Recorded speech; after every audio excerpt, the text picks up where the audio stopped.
This is the great debate Does God Exist? My name is Ben Holm, and I direct the program of Speech and Debate here at the University of California, Irvine. I want to welcome you here this evening on behalf of the Speech and Debate team. Like many of you, I don't think that Time Magazine fully exhausted this question a couple of years ago in its cover article. And so we're here to ask the question again. And to begin, I'd not like to be inappropriate and offer an invocation, but instead, I'd like to point to you the sponsor of tonight's debate, and that is the UCI Speech and Debate team, nationally ranked 21st in the country. And I'd also like to introduce to you a member of that speech and debate team, himself a nationally ranked speaker and the team's president, and our moderator this evening, David Agopian.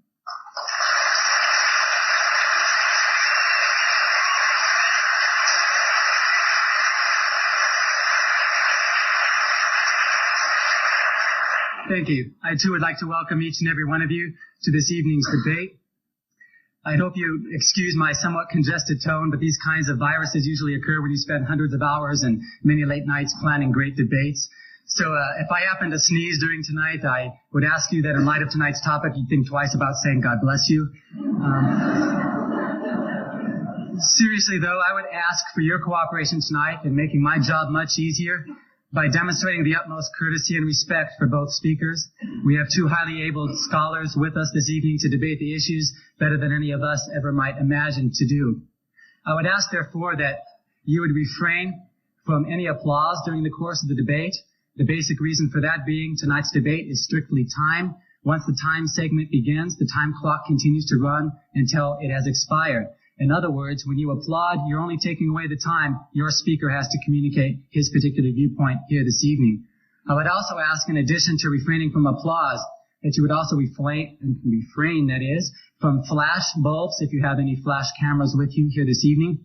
And the final note of my stern disciplinarian attitude this evening, I would ask that you would also refrain from any external verbal participation here this evening. That's a speech and debate way of saying we'd ask you if you'd please allow the scholars to do the debating. We do have CSO officers here and former university football players who will, they'd be happy to exert their influence, shall we say, and escort you to the door. But we would seriously ask for your cooperation in that. Allow me now to explain the logistics of the mechanics that we're going to follow in this evening's debate. The debate format, very briefly, is a hybrid debate format. It's not as strenuous or rigid as the presidential debate as you saw earlier this year, and it's not as strenuous as the intercollegiate debate patterns. This evening's debate, if you'd open up your program and look on the left-hand page, you'll find the exact format that we will be employing here tonight. This evening's debate is divided up into four major segments. Segments numbered 1 through 3 will comprise the main debate. Segment number 4 will be a question and answer period. Segment number 1 will begin with two 15-minute opening statements presented by each speaker. After those opening statements are presented, we will also have a period of cross-examination. Now, in debate theory, cross-examination is basically an opportunity for each opponent to interrogate or pose questions or cross-examine his opponent for logical fallacies, etc. It can also be used as a means of pointing out points of clarification. After cross-examination is completed, we will then have two 8-minute rebuttals, and that will conclude segment number 1. We'll then begin segment number 2, which is exactly the same format as segment number 1, with two exceptions. The speaking order, as you notice, will be inverted, and shorter time increments will be employed. And that will take us all the way up to segment number 3, which will simply be two 10-minute closing statements. After segment number 3 is concluded, this is my most important announcement, we will be handling questions and answers. As you can see, there are no floor microphones, and it's a pretty good thing given the difficulty in access to the floors here this evening. So what we have planned to do is to handle questions and answers vis-a-vis written format. Each of you has had included in your evening program a blank sheet of paper. We would ask that if a question comes to your mind during the course of the debate, that question will be recorded on that piece of paper if you so desire to possibly have that question answered. At the conclusion of segment number 3, our speech and debate team ushers will promptly enter the aisles to collect those questions from you, fighting over the people seated in the aisles, and they will then be delivered over to our question panelists. They will be sorted through rather quickly, and then we will have 3 questions for either speaker, depending on the time that we have left with us here this evening. Having explained the logistics of the debate, I'd like to introduce to you this evening's speakers. Please give a warm welcome to Dr. Gordon Stein and Dr. Greg Bahnsen.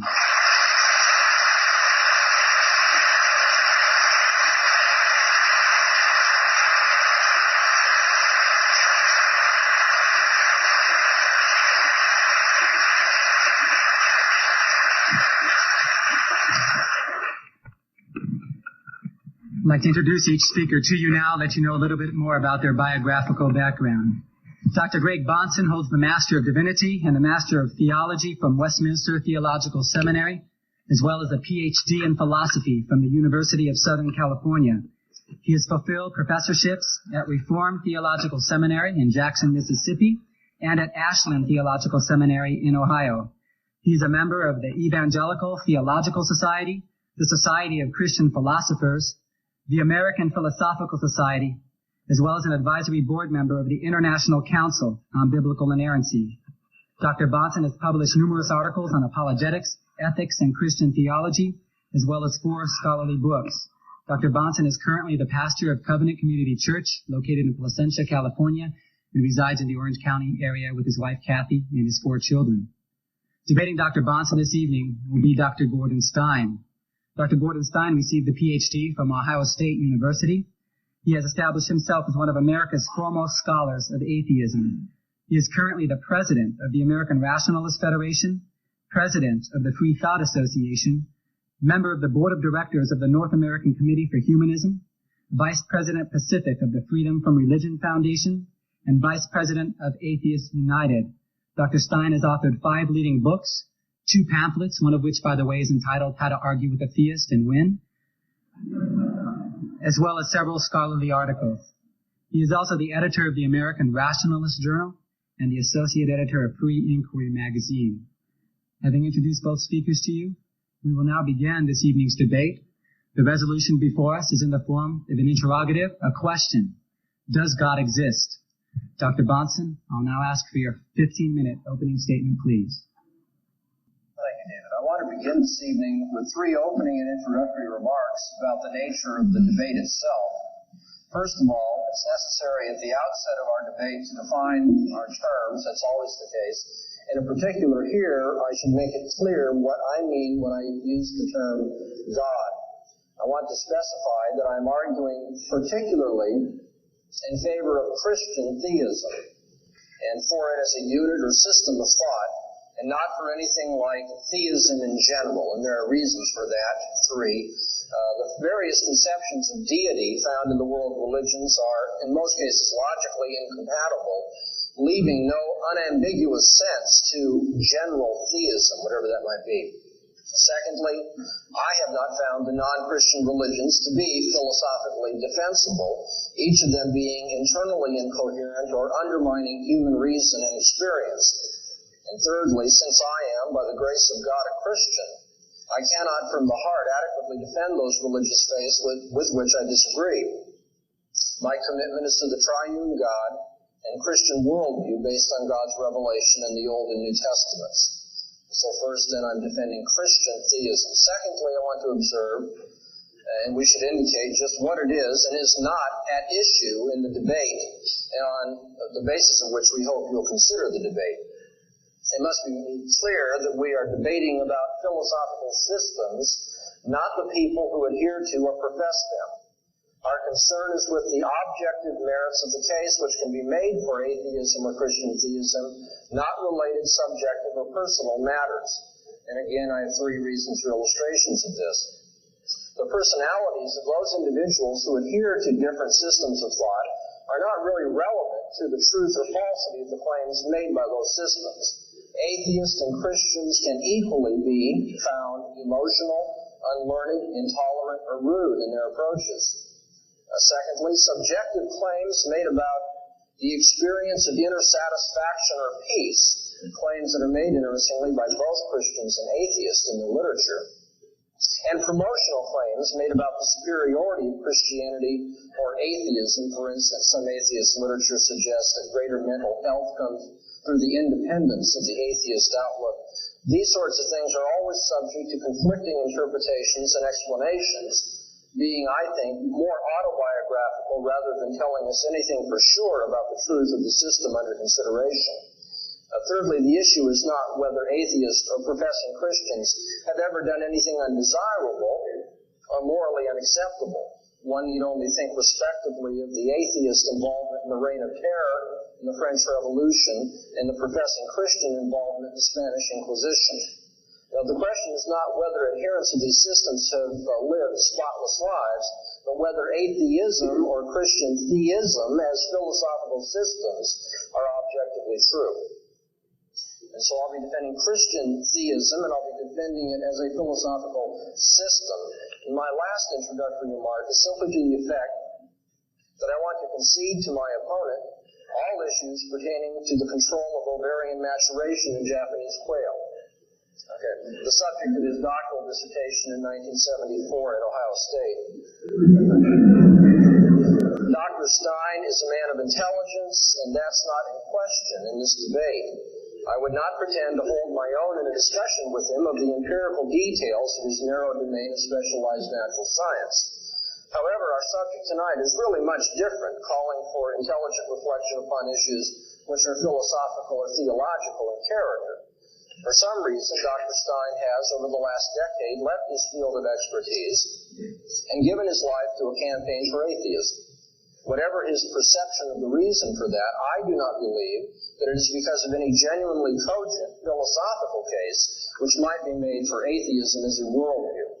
And it's to this subject which I now turn for tonight's debate. My opening case for the existence of God will cover three areas of thought. They are the nature of evidence, the presuppositional conflict of worldviews, and finally the transcendental argument for God's existence. First of all, the nature of evidence. How should the difference of opinion between the theist and the atheist be rationally resolved? What Dr. Stein has written indicates that he, like many atheists, has not reflected adequately on this question. He writes, and I quote, "The question of the existence of God is a factual question and should be answered in the same way as any other factual question." End of quote. The assumption that all existence claims are questions about matters of fact, the assumption that these are all answered in the very same way is not merely oversimplified and misleading.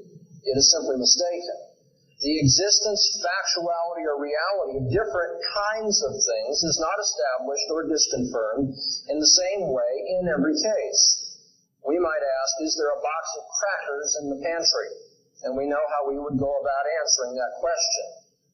But that is a far, far cry from the way we go about answering a question and determining the reality of, say, barometric pressure, quasars, gravitational attraction, elasticity, radioactivity, natural laws, names, grammar, numbers, the university itself that you're now at, past events, categories, future contingencies, laws of thought, political obligations, individual identity over time, causation, memories, dreams, or even love or beauty. In such cases, one does not do anything like walking to the pantry and looking inside for the crackers. There are thousands of existence or factual questions, and they are not at all answered in the same way in each case. Just think of the differences in argumentation and types of evidence used by biologists, grammarians, physicists, mathematicians, lawyers, logicians, mechanics, merchants, and artists. It should be obvious that the type of evidence which one looks for in existence or factual claims will be determined by the field of discussion, and especially by the metaphysical nature of the entity mentioned in the claim under question. Dr. Stein's remark that the existence of God is answered, the question of the existence of God is answered in the same way as any other factual question, mistakenly reduces the theistic question to the same level as a box of crackers in the pantry, which we will hereafter call the crackers in the pantry fallacy. Secondly, then, I'd like to talk about the presuppositional conflict of worldviews. Dr. Stein has written about the nature of evidence in the theistic debate, and what he has said points to a second philosophical error of significant proportions. In passing, we would note how unclear he is, by the way, in speaking of the evidence which must be used, describing it variously as logic, facts, or reason. Each of these terms is susceptible to a whole host of differing senses, not only in philosophy, but especially in ordinary usage, depending on who's using the terms. I take it he wishes to judge hypotheses in the common sense by a test of logical coherence and empirical observation. The problem arises when Dr. Stein elsewhere insists that every claim which someone makes must be treated as a hypothesis which must be tested by such evidence before accepting it. There is to be nothing, he says, which smacks of begging the question or circular reasoning. This, I think, is oversimplified thinking and again misleading, what we might call the pretended neutrality fallacy. One can see this by considering the following quotation from Dr. Stein, and I quote, "The use of logic or reason is the only valid way to examine the truth or falsity of a statement which claims to be factual." That's the end of the quote. One must eventually ask Dr. Stein then how he proves this statement itself. That is, how does he prove that logic or reason is the only way to prove factual statements? He's now on the horns of a real epistemological dilemma. If he says that the statement is proven by logic or reason, then he's engaging in circular reasoning and he's begging the question, which he staunchly forbids. If he says that the statement is proven in some other fashion, then he refutes the statement itself, that logic or reason is the only way to prove things. Now, my point is not to fault Dr. Stein's commitment to logic or reason, but to observe that it actually has the nature of a pre-commitment or a presupposition. It is not something he has proven by empirical experience or logic, but it is rather that by which he proceeds to prove everything else. He is not presuppositionally neutral in his approach to factual questions and disputes. He does not avoid begging crucial questions rather than proving them in what we might call the garden variety, ordinary way.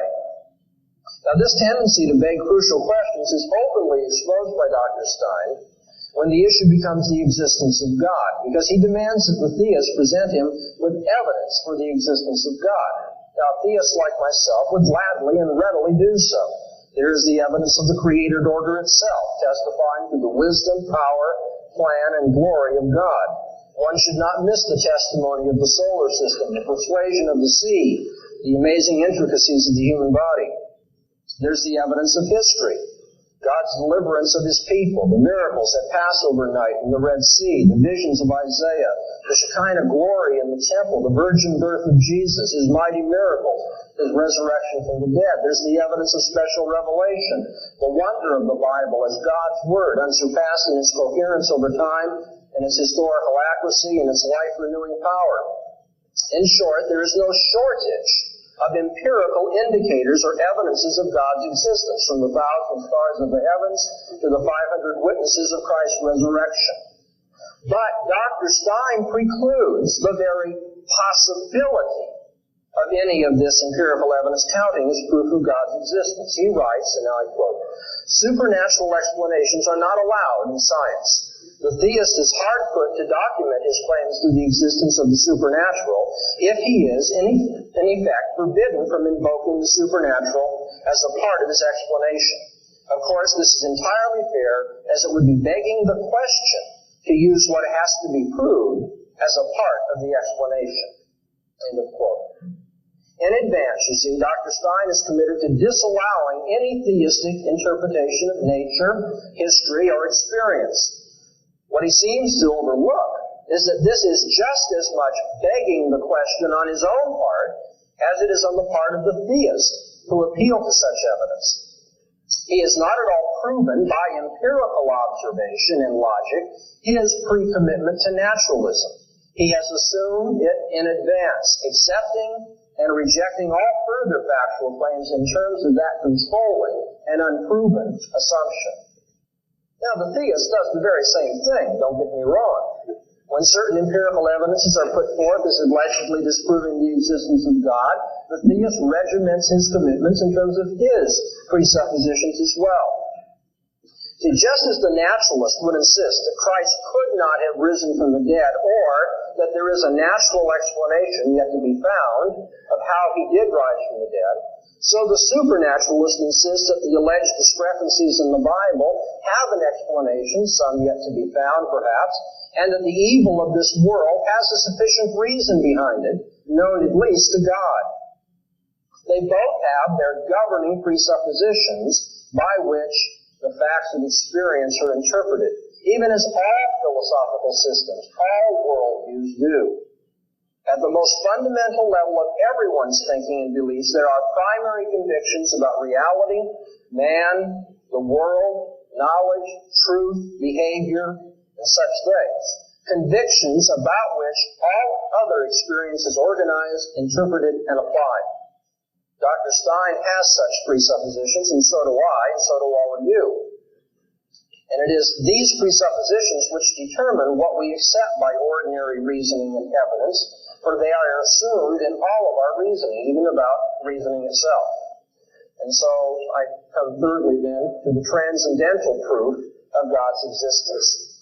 How then should the difference of opinion between the theist and the atheist be rationally resolved? That was my opening question. We've seen two of Dr. Stein's errors regarding it: the crackers in the pantry fallacy and the pretended neutrality fallacy. In the process of discussing them, we've observed that belief in the existence of God is not tested in any ordinary way like other factual claims. And the reason for that is metaphysically because of the non-natural character of God, and epistemologically because of the presuppositional character of commitment for or against His existence.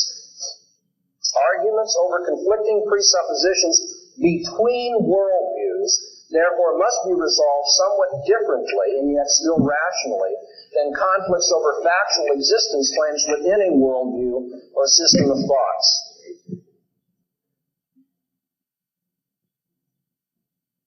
When we go to look at the different worldviews that atheists and theists have, I suggest that we can prove the existence of God from the impossibility of the contrary. The transcendental proof for God's existence is that without Him, it is impossible to prove anything. The atheist worldview is irrational and cannot consistently provide the preconditions of intelligible experience, science, logic, or morality. The atheist worldview cannot allow for laws of logic, the uniformity of nature, the ability for the mind to understand the world, and moral absolutes. And in that sense, the atheist worldview cannot account for our debate tonight. Thank you, Dr. Bahnsen, for your opening statement. We now turn to you, Dr. Stein. Your 15-minute opening statement, please. Can everybody hear me? I assume so. Well, I will grant Dr. Bahnsen his expertise on a conditional resolution of the apparent paradox of self-deception, which was his dissertation. I don't know how much more relevant that is to our discussion tonight than mine is, probably not anymore. But I would like to also thank Dr. Bahnsen for showing us that he really doesn't understand too much about atheism. I will try to straighten him out. This is an important question we're discussing. Perhaps it's the most important question in the whole field of religion. Because if God does not exist, then the Bible can't be the Word of God, Jesus can't be the Messiah, and Christianity cannot be true as well as other religions. So we're dealing with an important issue here. Now, Dr. Bahnsen repeated for me that the existence of God is a factual question. I don't think he would dispute that. I think he misinterpreted what I said when I said that we solve factual questions in the same way. I didn't mean exactly the same way. I mean with the use of reason, logic, and evidence. And that is what I'm holding. Now, first let me make clear what atheism is and is not. I think this is a very commonly misunderstood subject. Atheists do not say that they can prove that there's no God.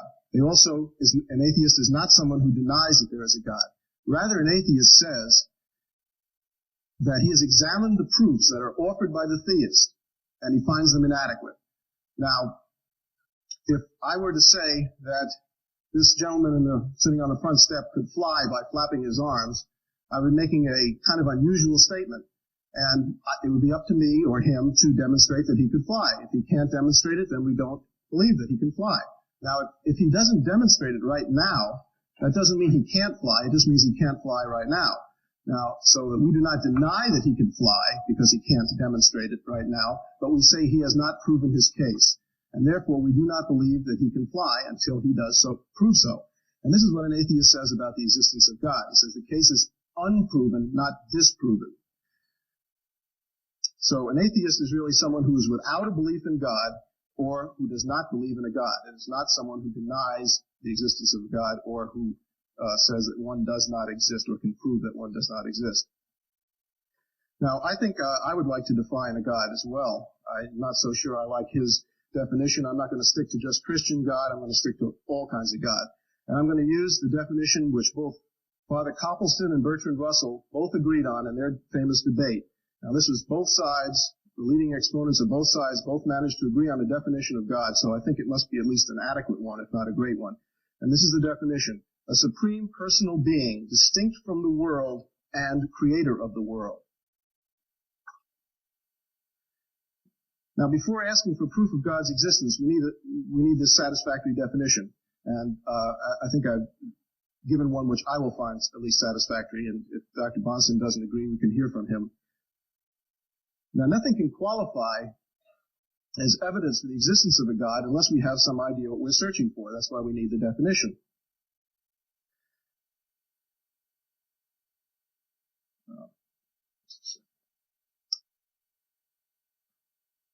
Okay, now, throughout history, 11 major kinds of evidence or proof have been offered for the existence of God. In my campus visits, I have heard all kinds of other things offered as proof, but they basically fall into those 11 categories with some juggling. And if these 11 proofs do not work out logically or lead to logical self-contradictions, then we can only say that God's existence is not proved. It's unproven, not disproven, as I mentioned before. Now, if I assert that this gentleman can fly by flapping his arms, as I said, the burden of proof was on him. Supposing I make a more complicated statement. Supposing I say that my dog can talk in complete sentences. Okay, well, again, I'm making a kind of unusual statement, and it's up to me to offer the evidence. So I'd better be prepared to do that, or I'd better be prepared to have people not believe what I say. And I'd like a demonstration, either of this gentleman's flying or of my dog talking, if I were the person who was being asked to make a conclusion, before I admitted that such things were possible or existed.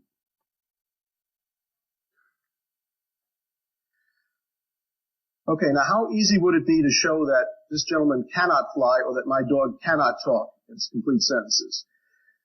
As I mentioned before, we get into a real problem when we're trying to show that something cannot happen or that something does not exist.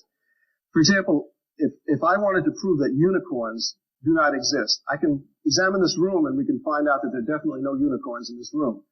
A small area. But to prove the general non-existence of something like unicorns, we would have to search the entire universe simultaneously, and then we could only say that no unicorns existed at the moment we searched the universe. But, maybe they were there 5 minutes before, or if we only searched the whole Earth, maybe they were on another planet at the time. I mean, there are all kinds of other possibilities. So you cannot prove that something does not exist. And that's why, as I mentioned before, the definition of an atheist is not someone who thinks he has proven that God does not exist, because you cannot. Okay, now of those 11 major proofs, I'm going to go over some of them very quickly. They've been 900 years in the formulation. During this 900 years, this is basically what people have come up with. The first cause argument, also called the cosmological argument, it says that everything must have a cause. Therefore, the universe had a cause, and that cause was God. God was the first or uncaused cause. Okay, well, this leads into a real logical bind for the theist, because if everything must have had a cause, then God must have had a cause. If God had a cause, then he was not the first or uncaused cause. If God did not have a cause, then not everything must have a cause. If not everything needs a cause, then perhaps the universe is one of those things which doesn't need a cause. So you see that we've gotten into a logical bind there, and that proof basically fails. Now, I'm giving you a real short synopsis of each of these proofs. They can fill an entire book in half. So you have to understand I'm oversimplifying slightly, but I think I'm retaining the logic of it, both pro and con. The second one is the design argument, also called the teleological argument. It says that the universe is wonderful and exhibits evidence of design or order. Things which show such wonderful design must have had a designer who was even more wonderful, and that designer was God.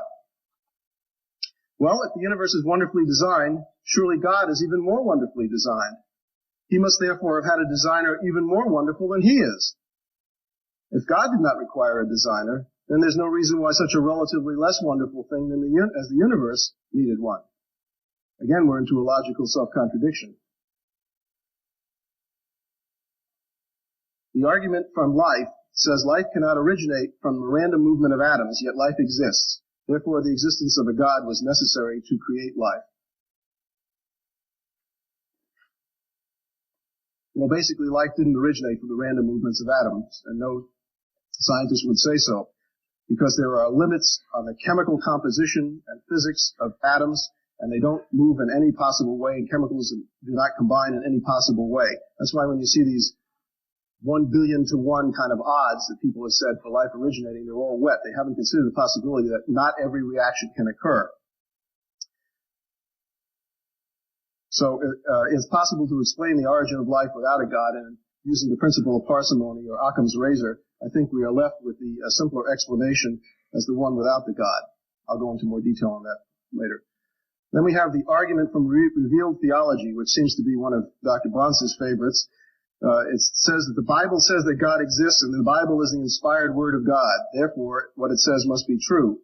Therefore, God exists. Well, this is obviously a circular argument. It begs the question. We're trying to show whether God exists. Therefore, calling the Bible the Word of God is not permitted, because it assumes the existence of the very thing we're trying to prove. Now, if the Bible is not the Word of God, in this case, then we cannot give any real weight to the fact that it mentions that God exists. It does not become a proof. In fact, to prove God from the Bible is standing things on its head. First, you must prove God. Then you may say, examine whether God wrote the Bible or dictated it or inspired it. But you can't really use the Bible, as Dr. Bahnsen seems to want to do, as evidence for the existence of God, per se. Then we have the argument from miracles. It says that the existence of miracles requires the presence of a supernatural force, that is, a God. Miracles do occur, therefore there is a supernatural force or God. Again, this is begging the question. It requires that you must believe in the existence of a God first, beforehand, and then you say that there are such things as miracles, which are the acting of a God to create violations of his own laws. So it is not evidence per se. It can serve as supplementary. Once you have good evidence in another kind of a way for the existence of a God, then you can use miracles as an additional argument. But in and of itself, it doesn't show the existence of a God, because it assumes that which is to be proven. I just want to quote you one little thing from Thomas Paine about miracles. If we see an account given of such a miracle by a person who said he saw it, it raises a question in the mind that is very easily decided, which is it more probable that nature should go out of her course, or that a man should tell a lie? We have never seen, in our time, nature go out of her course, but we have good reason to believe that millions of lies have been told in the same time. It is therefore at least millions to one that the reporter of a miracle tells a lie. I think those are good odds. Let me come to the ontological argument, one of the most difficult ones to explain to people. But basically it says God is by definition perfect. A necessary quality of any perfect object is that it exists. If it did not exist, it would not be perfect. If perfection requires existence, then God exists, since God is perfect. Now, I don't know if you follow that, but I think this has been pretty well ripped to shreds by philosophers, and I think the problem lies with the trouble is with the word exist. In order for something to be perfect, it must first exist. I mean, if something did not exist, the word perfect wouldn't mean anything. So first you must have existence, then possibly you may have perfection. So this, again, is going backwards, and you must have an existing God, then you can decide whether he's perfect. If perfectness is a quality of a God, then he may be perfect. But he first must exist. Then we have the moral argument. All people have moral values. The existence of these values cannot be explained unless they were implanted in people by a God. Therefore, God exists. Well, the answer to this is that there are simpler ways of explaining the origin of moral values without requiring the existence of a God to implant them in people. Besides, if moral values did come from a God, then all people should have the same moral values, and they don't. People's moral values are the result of an accommodation which they have made with their particular environment and then taught to their children. It's a survival mechanism. Okay, then we have the wish argument. Without the existence of a God, people would have no reason to live or be good. Therefore, there has to be a God. Most people believe in a God, therefore there is a God. This really isn't a proof, it's just a wish. It's like saying it would be nice to have a God, which it would, but, that doesn't have anything to do with whether there is one or not. Finally, I'm missing one here. We have the argument from faith. The existence of a God cannot be proven by the use of reason, but only by the use of faith. The use of faith shows that there is a God, therefore God exists. Reason or logic is a proven way of obtaining factual information about the universe. Faith has never been shown to produce true information about the universe because faith is believing something is so because you want it to be so without adequate evidence. Therefore, it can't be used to prove the existence of anything. In addition, the additional fact is that faith often gives you the opposite answer to what is given by reason to the same problem. And this also shows that faith does not provide valid answers. Now, the argument from religious experience, many people have claimed to have had a personal experience or encounter with God, therefore he must exist. Now, this is a difficult one to handle because, first of all, I've never had such an experience, but I'm sure people have absolutely honestly reported having had such experiences. But the feeling of having met God must not be confused with the fact of having met him. This is a confusion, a semantic confusion, and also we cannot use our own feelings as if they were valid information about the world. They are feelings that we have inside of us, but you cannot demonstrate them to another person. They cannot be used as an evidence. If everyone had that same experience, like if we all looked around the room and we all agreed there was a clock over there, then we might say that the vision of a clock was a consensual one, that everyone agreed on it. Other than that, if you saw a clock and nobody else did, or only 2 or 3 people did in the room, we would have a bit of a problem. Pascal's wager is the last of 11 arguments. I hear this a lot on the campuses. It says, since we don't know whether a God exists or not, we have no way of finding out in this life. We have nothing to lose by believing in a God. On the other hand, we have a lot to lose if we do not believe in a God, and therefore the later turns out to be one after we're dead. Well, this is only true if, number one, you're right about a God, and secondly, if you have picked the right religion, because you might wind up at the judgment day and be right about a God, but he says, what religion were you? And you say, I was an Islam, believer in Islam, and he said, sorry, Catholicism is the right religion, down you go. So, in addition, we might also have, if we have a God who punishes people who live virtuous lives, let's say an atheist who lived virtuous life, did wonderful deeds in the world, but just did not believe in a God. If the God punishes him, then we have an irrational God who's just as likely to punish the believer as the unbeliever. Thank you, Dr. Stein.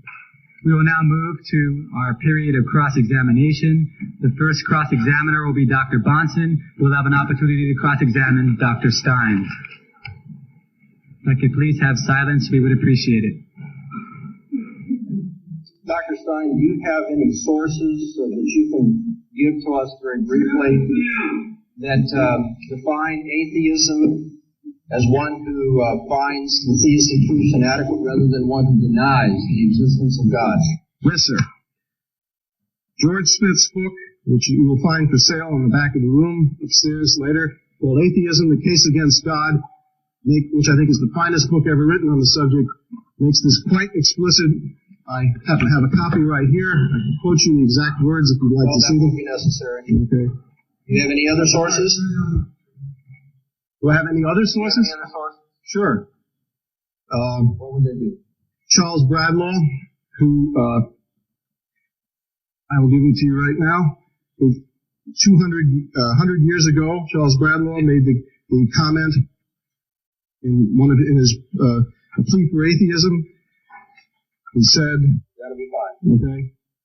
Well, Dr. Stein, did you hear Dr. Bahnsen use the following argument? The Bible says that God exists, and the Bible is the inspired word of God, therefore what it says must be true, therefore God exists. You did not use that, you just assumed that was so because you were quoting from the Bible as if it proved the existence of God. I assumed. I asked you if I used that argument. No, you did not use the argument, but you used the results of the argument. Dr. Stein, you mentioned 11 basic proofs for the existence of God. Did you mention the transcendental proof for the existence of God? No, I didn't mention it by name. I think it is not a proof. I would not call it a proof. As I understand it from what you said. On that point. In other words, you didn't deal with that particular one. Are all factual questions answered in the very same way?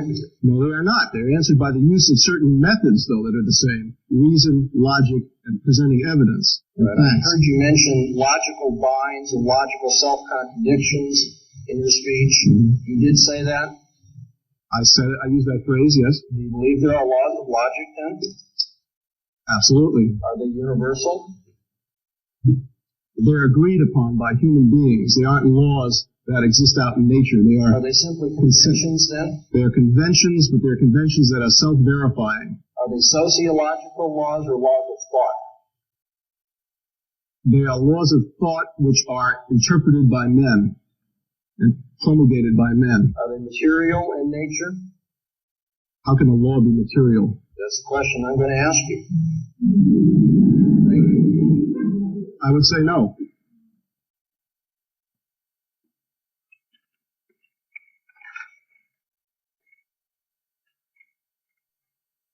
At this time, you have an opportunity to cross-examine Dr. Bahnsen. Dr. Bahnsen, would you call God material or immaterial? Immaterial. What is something that's immaterial? Something not extended in space. Can you give me an example of anything other than God that's immaterial? Laws of logic.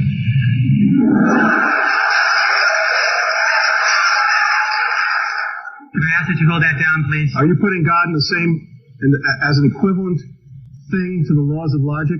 No, only if you think all factual questions are answered in the very same way would you even assume that by thinking there are two immaterial things, they must be identical. No, I'm not assuming that. I'm just assuming that because the laws of logic are a convention among men, are you saying that God is a convention among men? I don't accept the fact that claim the laws of logic are conventional. Okay. Is your God omnipotent, omniscient, and omnibenevolent? He is. You don't find this a contradiction at all? I do not. Okay, well, we'll show you a little later that it is. If your arguments in favor of the existence of God are shown to be incorrect, will you relinquish your belief in God? If my arguments are disproven, yes. Will I relinquish my belief in God? If there are no arguments for the existence of God, I wouldn't believe in God. That's not quite answering the question. If someone can show you that there are no arguments, would you relinquish your belief? I'm trying to see what's the basis for your belief. You're the one who said that it's impossible to show a universal negative. No one can show that there are no arguments for the existence of God, so we can only deal with those that I know of.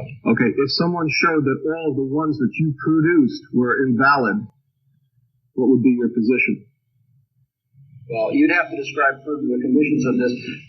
Rationally speaking, if there is no basis for belief in the existence of God, I would relinquish that belief. Okay. Is God good? Yes, He is. How do you know that? He saved me. He created me. He made the world and He made it good. He sent His Son into the world to die for my sins. Many of these evidences are quite convincing to me, but I don't use them outside of the worldview in which they make sense, in which they would be taken as true. If you mean, is God good in such a way, or can I give you evidence that you would accept, that would depend on what your presuppositions are. No, I'm asking, if God says something, anything, is it right because anything God does is good, because God is good, or does it become good just because God said it? I don't know if I said that right. I guess I did. I understand the problem, roughly stated. What God says to be good is good because it reflects His own character. God is good and is the standard of goodness. That's one of the presuppositions of the Christian worldview. Isn't it indeed a presupposition which is presupposed before there is any actual data from God? Is this a question about my first opening statement? In a sense it is, because although it isn't directly mentioned in your opening statement, it has to do with the whole idea of whether there are absolutes outside of God, which is a important issue in this whole debate. It may come up later. I still think we're straining at the limits of debate rules here, but I will answer your question. There are no absolutes outside of God. So in other words, the fact that God is good is something that God told you, and that's why you accept it, rather than knowing it ahead and assuming it as a presupposition, which you said a minute ago. That's extremely simplistic. God told it to me, and He provided evidence of it. But you also said it was a presupposition. That's right. Isn't that a contradiction? Oh, not at all. There are many things which are presupposed as well as evidenced in this world. For instance, the laws of logic. I would disagree with that, but okay. I still have some time. All right. When we talk about immaterial things, are you also saying that there's such a thing as, let's say, ghosts or the soul, which are another example of immaterial things? Would you call them immaterial? I would say that man is a living soul and has an immaterial aspect to his being, yes. And how would you prove this? Does this have to do with the existence of God now? Well, it has to do with the existence of immaterial things. Well, if there's an immaterial being, God, and if the Bible is His Word, then I would say that His revealing the nature of man in the Bible is sufficient proof. And that takes us back logically, as you'll be bound to say, to whether God Himself does exist, and that's what we're supposed to be debating.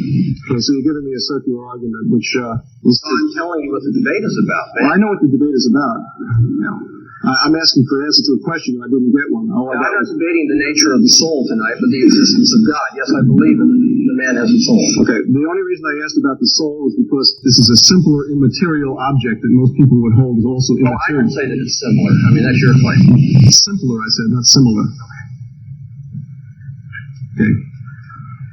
Okay, having concluded our segment of cross-examination, we will now begin final rebuttals for segment number 1. Dr. Bahnsen, I now turn to you for an 8-minute rebuttal. Thank you. Dr. Stein is not into this debate yet tonight.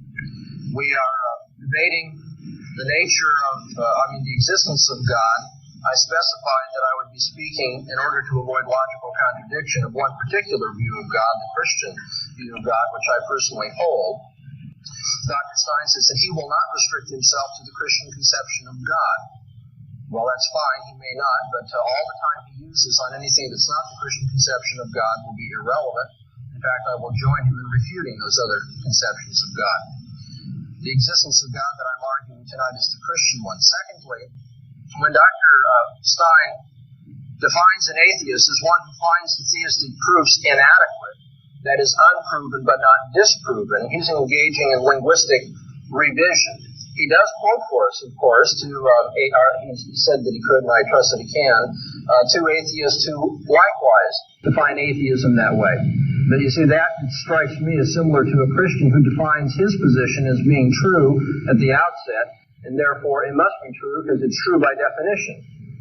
He has minimized the task that is before him by simply saying, I'm here to show that the theistic proofs are inadequate. Well, you see, even at that, though, he didn't do his job, even though that was less than what he really should be doing. Because he gave us 11 basic proofs for God, attributing one to me that I didn't use and do not use, and did not assume. He mentioned 11 basic proofs, but did not deal with the one that I gave in my opening presentation. So he has not dealt yet with the argument that is before us this evening. Dr. Stein has mentioned logical binds and logical self-contradictions. He says that he holds that the laws of logic are universal, but, however, they are conventional in nature. That is not at all acceptable philosophically. If the laws of logic are conventional in nature, then you might have different societies that use different laws of logic. It might be appropriate in some society to say both, my car is in the parking lot, and it's not the case that my car is in the parking lot. That is, certain societies that have a convention that says, go ahead and contradict yourself. Of course, there are, in a sense, subgroups within our own society that might think that way. Thieves have a tendency to say, this is not my wallet, but it's not the case that it's not my wallet. They might engage in contradictions like that, but I don't think any of us would want to accept that. The laws of logic are not conventional or not sociological. I would say the laws of logic have a transcendental necessity about them. They are universal, they are invariant, and they are not material in nature. And if they are not that, then I'd like to know in an atheist universe how it's possible to have laws in the first place, and secondly, how it's possible to justify those laws. The laws of logic, you see, are abstract. As abstract entities, which is the appropriate philosophical term, not spiritual entities, as Dr. Stein is speaking of, as abstract entities, that is to say, non-individual or universal in character, they are not materialistic. As universal, they are not experienced to be true. There may be experiences whereby the laws of logic are used, but no one has universal experience. No one has tried every possible instance of a law of logic. As invariant, they don't fit into what most materialists would tell us about the constantly changing nature of the world. And so you see, we have a real problem on our hands. Dr. Stein wants to use the laws of logic tonight. I maintain in so doing he's borrowing my worldview. For you see, within the theistic worldview, laws of logic make sense. Within the theistic worldview, there can be abstract, universal, invariant entities, such as the laws of logic. Within the theistic worldview, you cannot contradict yourself, because to so do, you engage in the nature of lying, and that's contrary to the character of God as we perceive it. And so the laws of logic are something that Dr. Stein is going to have to explain as an atheist, or else relinquish using them. The transcendental argument for the existence of God, then, which Dr. Stein has yet to touch, and which I don't believe he can surmount, is that without the existence of God, it's impossible to prove anything. And that's because in the atheistic world, you cannot justify and cannot account for laws in general. Laws of thought in particular, laws of nature, cannot account for the human mind and the fact that it's more than electrochemical complexes and events, and cannot give us moral absolutes. That is to say, in the atheist conception of the world, there's really no reason to debate. Because in the end, as Dr. Stein has said, all these laws are conventional. All these laws are not really law-like in their nature. They're just, well, if you're an atheist and a materialist, you'd have to say they're just something that happens inside the brain. But you see, what happens inside your brain is not the same as what happens inside my brain, and so what happens inside of your brain is not a law. It doesn't necessarily correspond to what happens in mine. In fact, it can't be identical with what is inside of my mind or brain, because we don't have the same brains. If the laws of logic come down to being materialistic entities, then they no longer have their law-like character. If they are only social conventions, then, of course, what we might do tonight to win the debate is just define a new set of laws, and we'll say all those who want the convention that says atheism must be true or theism must be true, and we have the following laws which we conventionally adopt to prove it, you see, we'll be satisfied. But no one is satisfied. That's not a rational procedure to follow. The laws of logic cannot be avoided. The laws of logic cannot be accounted for in a materialistic universe. Therefore, the laws of logic are one of many evidences that without God, you can't prove anything at all. Thank you, Dr. Bahnsen. Dr. Stein, your 8-minute rebuttal, please. Okay, I'll now touch on transcendental evidence, the existence of God, which is, I think, the only time I could really do such is in my rebuttal. But first, I'd like to do one more important thing. Rather than asking what is the cause of the universe, we must first ask, does the universe require a causal explanation? Rather than asking what is responsible for design in nature, we must ask, does nature exhibit design? God is given as a solution to a metaphysical problem, but no consideration is given to whether such a problem exists in the first place. But God is not an explanation for anything.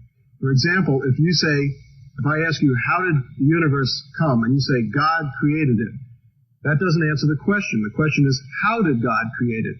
And I defy any theist to explain how God created it. Basically, what you're saying is that an unknowable being is responsible for a given phenomenon which he caused through unknowable means. And that's not an explanation, but rather a concession that the phenomenon is totally inexplicable. Now, about the laws of science. In an atheist world, first of all, I don't think that Dr. Bahnsen understands what a scientific law is. A scientific law is an observation that's made over and over and over again. The law of gravitation, we drop objects all over the world in different situations, and we always observe that they fall to the earth.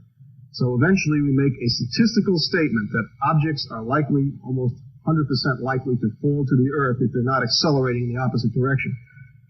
Okay? In other words, a rocket doesn't fall to the earth immediately, but eventually will if it doesn't escape the gravity of the earth. So these scientific laws are merely consensuses based on thousands and hundreds of thousands of observations. The laws of logic are also consensuses based on observations. The fact that they can predict something correctly shows us that we're on the right track, that we're corresponding to reality in some way. If I can plug in a formula and show exactly where a cannonball is going to land and predict exactly where it will strike, then my mathematics is reflecting something valid about the behavior of cannonballs that are fired on this earth. Otherwise, I wouldn't have picked the exact spot. And mathematics is basically logic, again, used in the same way by consensus of tested things that are self-verifying. I'm not explaining it as well as I could, but that's basically what I'm saying. And an atheist universe then goes on the basis of the fact that matter has certain intrinsic behavior patterns. Electrons repel each other because they're both negatively charged. Protons repel each other. An electron and a proton attract each other. The opposite poles of a magnet do that. That's an inherent property of matter. That is what produces the regularity in the universe. If there were no regularity, then there would be no science possible because you couldn't predict anything. Matter wouldn't behave the same the second time as it did the first time, or the third or the fourth. So the lack of having a God is in no way detrimental to logic and to having laws in an atheist universe. In fact, if we had a God, we could very easily have an irrational God who did things capriciously, so that if I threw a ball one time I threw it, it would go up, and the next time down, and crash straight down and soar right up. That would be just as much evidence for a God as a regularly behaving ball or object drop. I mean, you could have a God who makes the rules and changes them from time to time, or we could have one that makes things the same, or we could have a universe that just behaves that way normally. Now,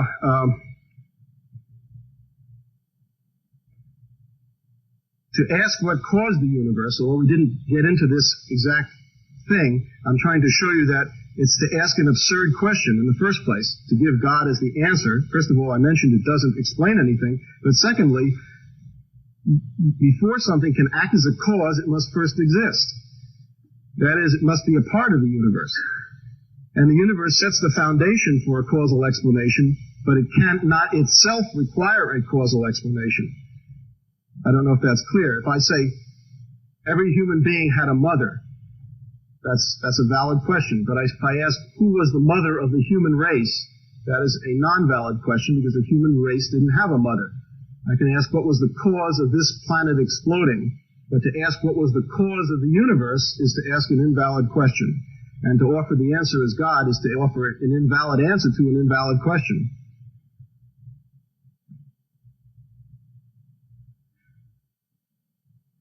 We haven't gotten into morality. I think I'm going to leave that for the second half. If Dr. Bahnsen doesn't raise it, I will. He makes an awful lot of statements that are basically feelings. He felt God entered his life. He felt that this happened. He felt that Jesus was resurrected. If he were held to the historian's standard, especially the standard required when a miracle is done, as David Hume said, when a miraculous or very unlikely event, such as the resurrection, although Hume didn't use that exact analogy, that exact example, occurs, we must demand an extraordinary amount of proof.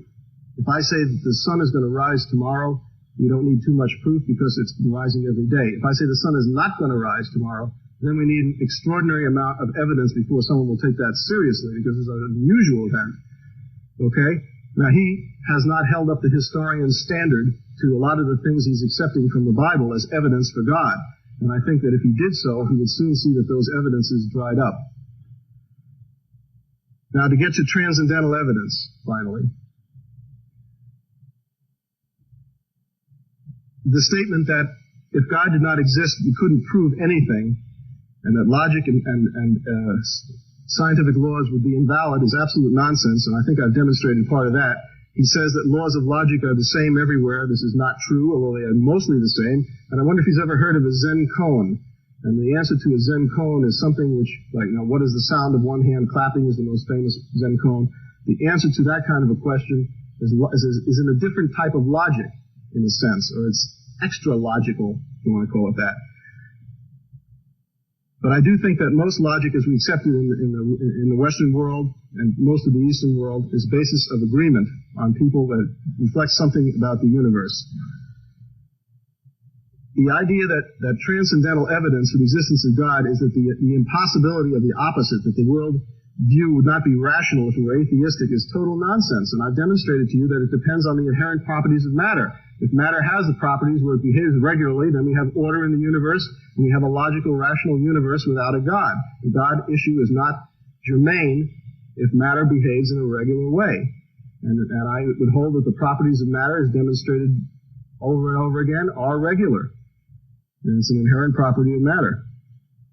So I think that the transcendental evidence statement can be dismissed as mere wishful thinking, coupled with misinformation about what scientific laws are and what atheists would hold. In fact, science itself is atheistic. Science is not allowed to use a supernatural explanation for anything. And there's a very good reason for that.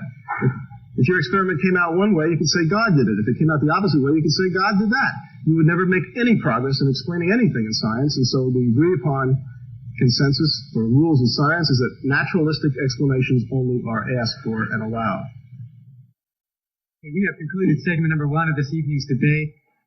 We will now enter segment number 2 of this evening's debate. Dr. Stein will open segment number 2 with a 10-minute opening statement.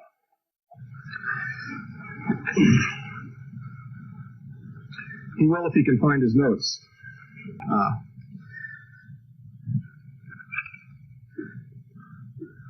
Now, it would be logically wrong to say that if all of the proofs fail for the existence of God, that one is justified in saying that there is no God.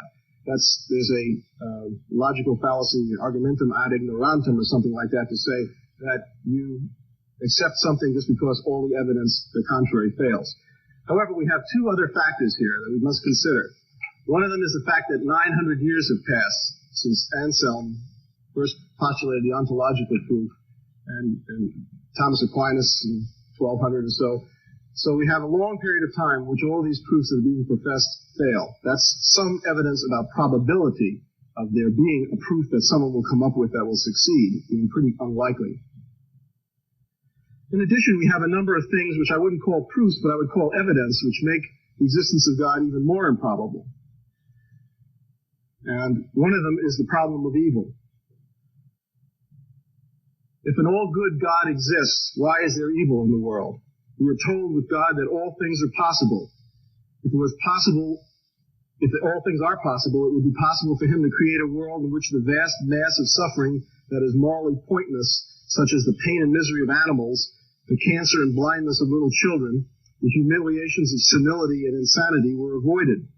These are apparently inflictions of the Creator himself, or else we have a God that isn't omnipotent. If you admit that, then you deny his goodness. If you say that he would not have done otherwise, you deny with him things that are possible, all things that are possible. So the atheist can present several arguments which sort of increase the probability that there isn't a God. They're not proofs, as I said. One of them would be the problem of evil. The idea is that the presence of evil is incompatible with an all-good, all-knowing, and all-powerful God, as Dr. Bahnsen suggested he believes in. Now, he could come up with a statement that injustice in this world may well be corrected in the next world, but that would be something that he would be making without any evidence whatsoever. Just, again, wishful thinking. He could also say that, get out of this bind by saying that God is not all-powerful, that some evil things are done without his permission, so to speak. In which case his statement that he believes in an omnipotent God is falsified. You could also say that the old argument about free will, which is basically a morass into which he may fall if he wishes, will not do. To say that God gave man free will and therefore he can choose between the evil and good is to imply that God was unable to make a man who could examine both sides and always choose the good. That, in other words, he's limited, and the only way he can do it is to let man completely choose for himself, as if that would take something away from man if he could examine both sides and still have the guidance within himself to always choose the good. Now, there's no obvious physical evidence of a God. If God wanted man to believe in him, man or woman, people, all he have to do is put in an appearance before a group of people, especially a group of atheists. In fact, we invite him to our meetings to put in an appearance. And that way anyone would believe in him except a fool. Well, the Christian says that this may sound logical to you, but it doesn't to God. God evidently wants man to believe on faith without adequate evidence.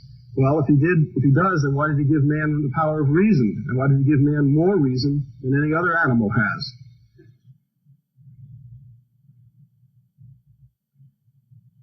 If all living things on the earth were created by a God, and he was a loving God who made man in his own image, how do you explain the fact that he must have created the tapeworm, the malaria parasite, tetanus germs, polio, ticks, mosquitoes, cockroaches, and fleas? Now, surely the dog is not suffering from original sin and needs to be infected with fleas so that he can get to doggy heaven, which would be better than his present life.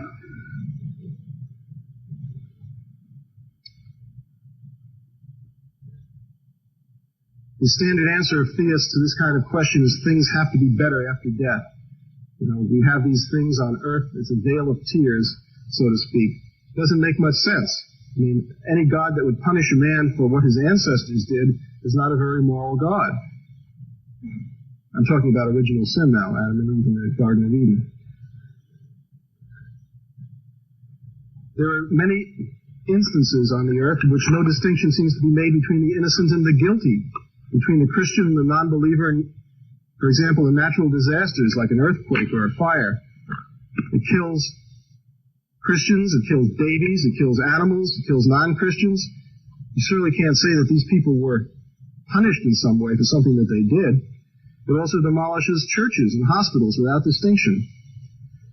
Isn't this evidence that at the very least whatever force there is controlling these things doesn't care if people are Christians or not, or whether they're innocent or not? If there's only one God and he cares at all how he's worshipped, why are there so many different conceptions of God and so many different religions, all claiming to be the one true religion? Does this mean that they're all mistaken? Does it mean that one is correct and all the others are mistaken? There's an old joke about an atheist in which he said to a believer, you know, you believe that 99 of the 100 gods are false. I just go one step further and say that the 100th one is also false. So I'm sure that Dr. Bahnsen, in fact, he even agreed that he would help me refute any other gods but the Christian God. If Christianity is the one true religion, why are so many people who sincerely believe in it found in prisons, slums, and in organized crime? I'm not saying that all people there are Christians. I'm not saying that all people in organized crime are Christians either. But it evidently, if Christianity led to an elevation of moral standards, which we haven't gotten into yet about morality, but I'm going to jump the gun here a little bit, Christians would be expected to be highly moral, not less moral. In fact, studies of the religious beliefs of prisoners have shown that almost all were devout Christians. The number of atheists is less than 1%. And these statistics were in fact so disturbing to the people who conducted them that they stopped collecting them recently. Can't argue with the facts, though. Any system which seems to fail in its application as frequently as Christianity does is not a very good or practical system for mankind to follow. I don't want to get into a real discussion of Christianity, except that Dr. Bahnsen insists that the Christian God and Jesus and the other evidences that come from the Christian God, concomitants with them, are true and the others are not. What are we left with after this exercise? Well, we can see that we can't prove the existence of God by any rational or logical process, and Dr. Bahnsen has not offered us any. We have a factual issue here. Again, as I said, because the proofs fail, it doesn't mean that the existence is disproved. But I think it certainly is unproved. We can, as I will say in my closing statement, this does not leave us in a bleak and horrible world. There are many, many things that the atheist does with his life which make this world a nice place and enable him to get to the solving of the problems of this world instead of hoping for pie in the sky, which does not seem to be very probable. Thank you, Dr. Stein. Dr. Bahnsen, can you please have your 10-minute opening statement?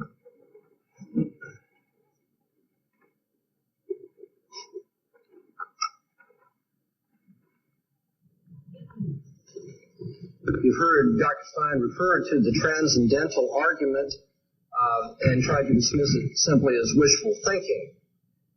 If our debate is going to degenerate to that level, then I dismiss everything that he has said as wishful thinking and delusion, and why don't we all go home? No, we're here to argue.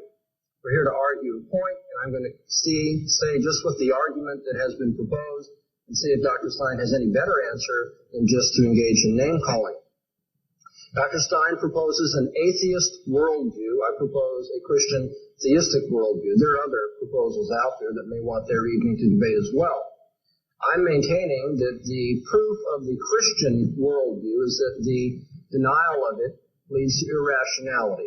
That is, without the Christian God, you cannot prove anything. As one illustration of that, although I want to get into more than that in the second speech, I have referred to the laws of logic. An atheist universe cannot account for the laws of logic.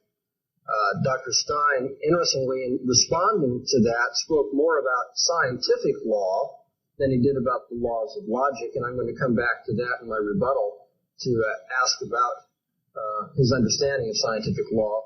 However, we still hear him saying that laws of logic are a matter of consensus and are just this way. That is to say, I don't have to prove that the laws of logic exist or that they are justified. It's just this way. Now, friends, how would you like it if I would have conducted the debate in that fashion this evening? God exists because it's just that way. You just can't avoid it. You see, that's not debate, that's not argument, and it's not rational. And therefore we have, interestingly, an illustration in our very debate tonight that atheists cannot sustain a rational approach to this question. What are the laws of logic, Dr. Stein, and how are they justified? We still have to answer that question from a materialist standpoint. From a Christian standpoint, we have an answer, obviously. They reflect the thinking of God. They are, if you will, a reflection of the way God thinks and expects us to think. But if you don't take that approach and want to justify the laws of logic in some a priori fashion that is apart from experience, sometimes that suggests when he says these things are self-verified, then we can ask why the laws of logic are universal, unchanging, and invariant truths. Why they in fact, apply repeatedly in the realm of contingent experience. Dr. Stein told you, well, we use the laws of logic because we can make accurate predictions using them. Well, as a matter of fact, that doesn't come anywhere close to discussing the vast majority of the laws of logic. That isn't the way they are proven. It's very difficult to conduct experiments on the laws of logic of that sort. They are more conceptual in nature rather than empirical or predicting certain outcome in empirical experience. But even if you want to try to justify all of them in that way, we have to ask, why is it that they apply repeatedly in a contingent realm of experience? Why, in a world that is random, not subject to personal order, as I believe Christian God, why is it that the laws of logic continue to have that success-generating feature about them? Why should they be assumed to have anything to do with the realm of history? Or why should reasoning about history or science or empirical experience have these laws of thought imposed upon it? Once again, we have to come back to this really unacceptable idea that they're conventional. If they are conventional, then of course there ought to be just numerous approaches to scholarship everywhere, different approaches to history, to science, and so forth, because people just adopt different laws of logic. That just isn't the way scholarship proceeds, and if anybody thinks that is adequate, then they just need to go to the library and read a bit more. The laws of logic are not treated as conventions. To say that they are merely conventions is simply to say, I haven't got an answer. Now, if you want to justify logical truths along a posteriori lines, that is, rather than arguing that they're self-evident, but rather arguing that there's evidence for them that we can find in experience or by observation, that approach was used, by the way, by John Stuart Mill. People will say we gain confidence in the laws of logic through repeated experience, and that experience is generalized. In some weaker moments, I think Dr. Stein was trying to say that. Of course, some of the suggested logical truths, it turns out, are so complex or so unusual that it's difficult to believe anyone has perceived their instances in experience. But even if we restrict our attention to the other, more simple laws of logic, it should be seen that if their truth cannot be decided independently of experience, then they actually become contingent. That is, if people cannot justify the laws of logic independent of experience, then you can only say they apply as far as I know in the past experience that I've had. They are contingent, they lose their necessity, universality, and invariance. Why should a law of logic, which is verified in one domain of experience, by the way, be taken as true for unexperienced domains as well? Why should we universalize or generalize about the laws of logic, especially in a materialistic universe not subject to the control of a personal God? Now, it turns out if the a priori and the a posteriori lines of justification for logical truths are unconvincing, as I'm suggesting briefly they both are, perhaps we could say they are linguistic conventions about certain symbols. Certain philosophers have suggested that. The laws of logic would not be taken as inexorably dictated, but rather we impose their necessity on our language. They become, therefore, somewhat like rules of grammar. And as John Dewey pointed out so persuasively earlier in the century, laws of grammar, you see, are just culturally relative. If the laws of logic are like grammar, then the laws of logic are culturally relative too. Why then are not contradictory systems deemed equally rational? If the laws of logic can be made culturally relative, then we can win the debate by simply stipulating a law of logic that says anybody who argues in this way has got a tautology on his hands, and therefore it's true. Why are arbitrary conventions like the logical truths so useful if they're only conventional? Why are they so useful in dealing with problems in the world of experience? You see, we must ask whether the atheist has a rational basis for his claims. Atheists love to talk about laws of science, laws of logic. They speak as though there are certain moral absolutes for which Christians were just a few minutes ago being indicted because they didn't live up to them. But who is the atheist to tell us about laws? In a materialist universe, there are no laws, much less laws of morality that anybody has to live up to. When we consider that the lectures and essays that are written by logicians and others are not likely filled with just uninterrupted series of tautologies, we can examine those propositions which logicians are most concerned to convey. For instance, logicians will say things like a proposition has the opposite truth value from its negation. Now, when we look at those kind of propositions, we have to ask the general question, what type of evidence do people have for that kind of teaching? Is it the same sort of evidence that's utilized by the biologist, by the mathematician, the lawyer, the mechanic, by your beautician? What is it that justifies a law of logic, or even believes that there is such a thing? What is a law of logic, after all? There's no agreement on that question. If we had universal agreement, perhaps you'd be silly to ask the question.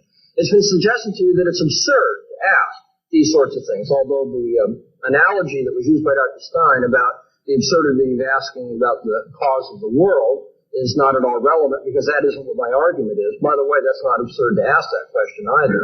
It may be unnecessary to ask it if you're an atheist, but it's certainly not absurd to ask it. But it isn't absurd to ask the question that I'm asking about logic. You see, logicians are having a great deal of difficulty deciding on the nature of their claims. Anybody who reads in the philosophy of logic must be impressed with that today. Some say that the laws of logic are inferences comprised of judgments made up of concepts. Others say that they are arguments comprised of propositions made up of terms. Others say they are proof comprised of sentences made up of names. Others would simply say they are electrochemical processes in the brain.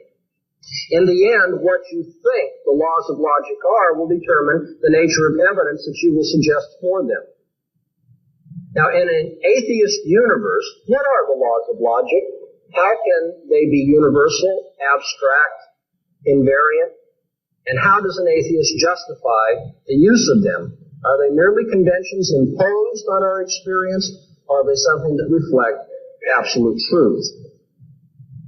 Dr. Stein tonight has wanted to use the laws of logic. I want to suggest to you one more time that Dr. Stein, in so doing, is borrowing my worldview. He's using the Christian approach to the world so that there can be such laws of logic, scientific inference, or what have you. But then he wants to deny the very foundation of it. Thank you, Dr. Bahnsen. Dr. Stein, you now have an opportunity to cross-examine Dr. Bahnsen. This will last 4 minutes. Is mathematics either atheistic or theistic? Foundations of mathematics, yes. Which? Theistic. Theistic? Christian theistic. How do you figure that? From the impossibility of the contrary, no other worldview can justify the laws of mathematics or of logic, because no other worldview can account for universal and variant abstract entities such as them. Do you think it's fair, since you pointed out that logicians themselves are in great disagreement about the nature of the laws of logic, to ask me to explain them in a way that you would find satisfactory? Yes, it's fair. Why? Because this is a rational debate about worldviews. You have a naturalistic worldview, I have a supernaturalistic one. I want something even beginning to be an answer of how a naturalist can justify a universal abstract entity. I haven't heard one yet. Okay, is logic based upon mathematics? No. Never? Not symbolic logic, for example? No. I would disagree with you. Well, if we want to get into Russell and Whitehead and debate those issues, we'd be glad to do that. But if you ask a simple question, I can only give you a simple answer. You said that... Assume the opposite. As far as I'm concerned, as a Christian, I'm not committed one way or another to that. If you want to say mathematical laws and the permutation laws of math are the same as those used in logic, that's fine. How do you justify either one of them is my question. Well, I would ask you a more fundamental question, that is, you explained that the laws of logic reflect the thinking of God. Number one, how do you know this? And number two, what does it mean? What difficulty are you having understanding what does it mean? I don't know how you are privy to the thinking of God. He revealed himself through the scriptures of the Old and New Testament. And that explains the logic. That explains logic. That explains why there are universal standards of reasoning, yes. It doesn't explain them to me. Could you explain them again? Yeah, we have Bible studies from time to time where those things can be delved into.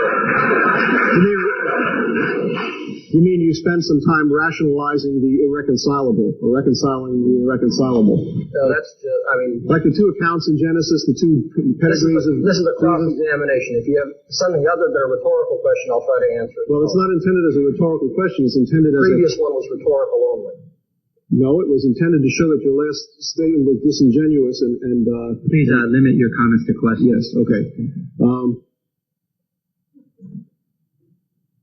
Saying that logic reflects the thinking of God is to make a non-statement. How is that an answer to anything that's relevant in this discussion? It answers the general metaphysical issue of how there can be universal invariant abstract entities in a particular person's worldview. If you want to know the precise relationship, for instance, if somebody wants to know how did God make a cow, okay, the statement that God made the cow has meaning apart from my being able to explain the mechanics of God making a cow. Likewise, the statement that the laws of logic are intelligible within a Christian theistic universe has meaning because there are things which are, in fact, spiritual, immaterial, and have a universal quality, such as God's thinking and those standards that He imposes on people. And so, again, we can at least metaphysically make sense of invariant abstract entities in one universe, whereas we can't make sense of them at all in the other. We're not asking for the mechanics here, or anything precise such as resolving the relationship of logic to math and that sort of thing. I'm simply asking a more general question. If you're an atheist, how in the atheist universe is it possible to have an abstract universal law? Thank you, Dr. Stein. Dr. Bahnsen, you now have a 4-minute opportunity to cross-examine Dr. Stein. Hey, Dr. Stein, you made reference to David Hume and his rejection of miracles. Have you also read David Hume in his discussion of induction, or more popularly, the uniformity of nature? A long time ago. I can't recall exactly what he said. I have read David Hume. All right. Early. Were you convinced a long time ago that you had an answer to Hume's skepticism about induction? Can't answer that question honestly. I don't remember this is at least 15 years ago that I read this. The validity of scientific laws were undermined by Hume when he contended that we have no rational basis for expecting the future to be like the past, or if you will, to be types of events, so that one event happening can be understood as a type of event. So where it's seen happening somewhere else, the same consequence can be expected from similar causation. Hume said we had no rational basis for that. Can we have a question, please, for Dr. Stein? Yeah, I'm trying to set up the question. Okay. Hume suggested that there was no rational basis for expecting the future to be like the past, in which case science is based simply on convention, or if you will, habits of thought. Do you agree with Hume? Not on this issue, I don't. Do you now have an answer for Hume? I think he was wrong about that one thing, but he was also right about a lot of other things. Nobody's perfect. What is the basis for the uniformity of nature? That I went through this, but I'll be glad to reiterate it. Okay. The uniformity of nature comes from the fact that matter has certain properties which it regularly exhibits. It's part of the nature of matter. Electrons, oppositely charged things attract, and the same charges repel. There are certain valencies that can fill up the shell of an atom, and that's as far as it can combine. Do all electrons repel each other? If they're within a certain distance of each other, yes. Have you tested all electrons? All electrons that have ever been tested repel each other. I have not tested all. Have you read all the tests on electrons? Me personally, or can I go on the witness of experts? Have you read all of the witnesses about electrons? All it takes is one witness to say no, and it would be on the front pages of every physics journal, and there are none, so therefore I would say yes, in effect, by default.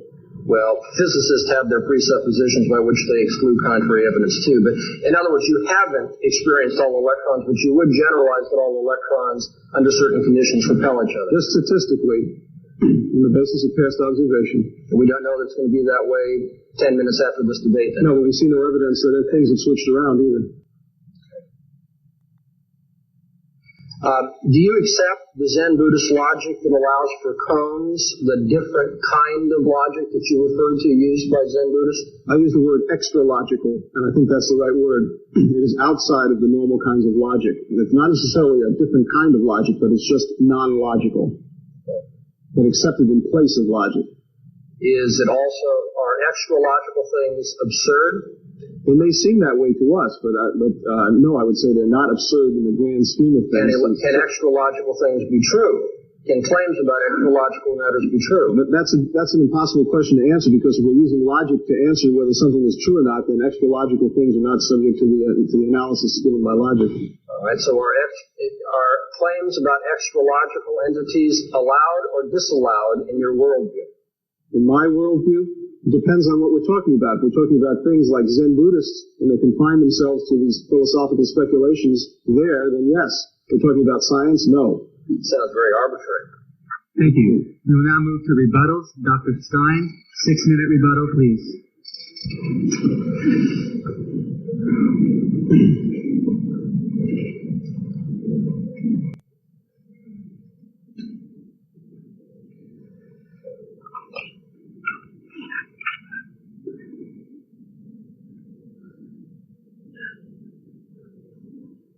I would first like to make one little factual rebuttal about a statement that just slipped by in the first speech of Dr. Bahnsen, that atheists caused the French Revolution. This is a false statement.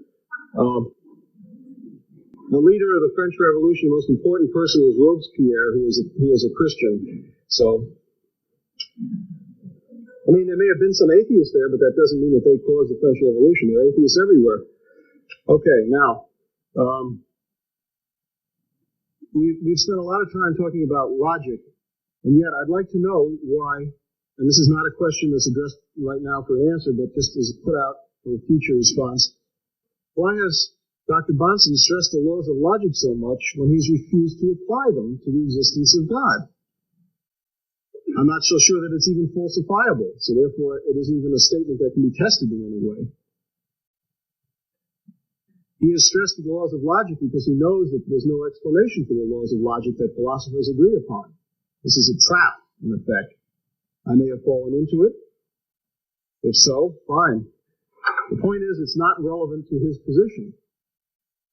To say he doesn't have an answer to the laws of logic either. To say that they reflect the thinking of a God is to make a non-statement. First of all, he doesn't know what the thinking of a God is. All he knows is what has been said by men to be what they thought the thinking of a God might have been many, many years ago. Maybe, if we be granting all the possible things in his favor. It's like saying, as I said before, that God created the universe. Unless you explain how he created it, you have not made a statement that has any intrinsic value to it. I mean, you may have made a part of a statement, but I want to hear the other half. What is there in the method that God used that we can learn something from? I mean, and why did God do it? If you want to be a little bit more nasty, it's not valid to ask science why something happens. You can ask how it happens, but science doesn't try to answer the question why. But theologians, do ask the question why and try and answer it. I have not heard an answer as to why God did anything that he supposedly did, nor have I heard how God did it.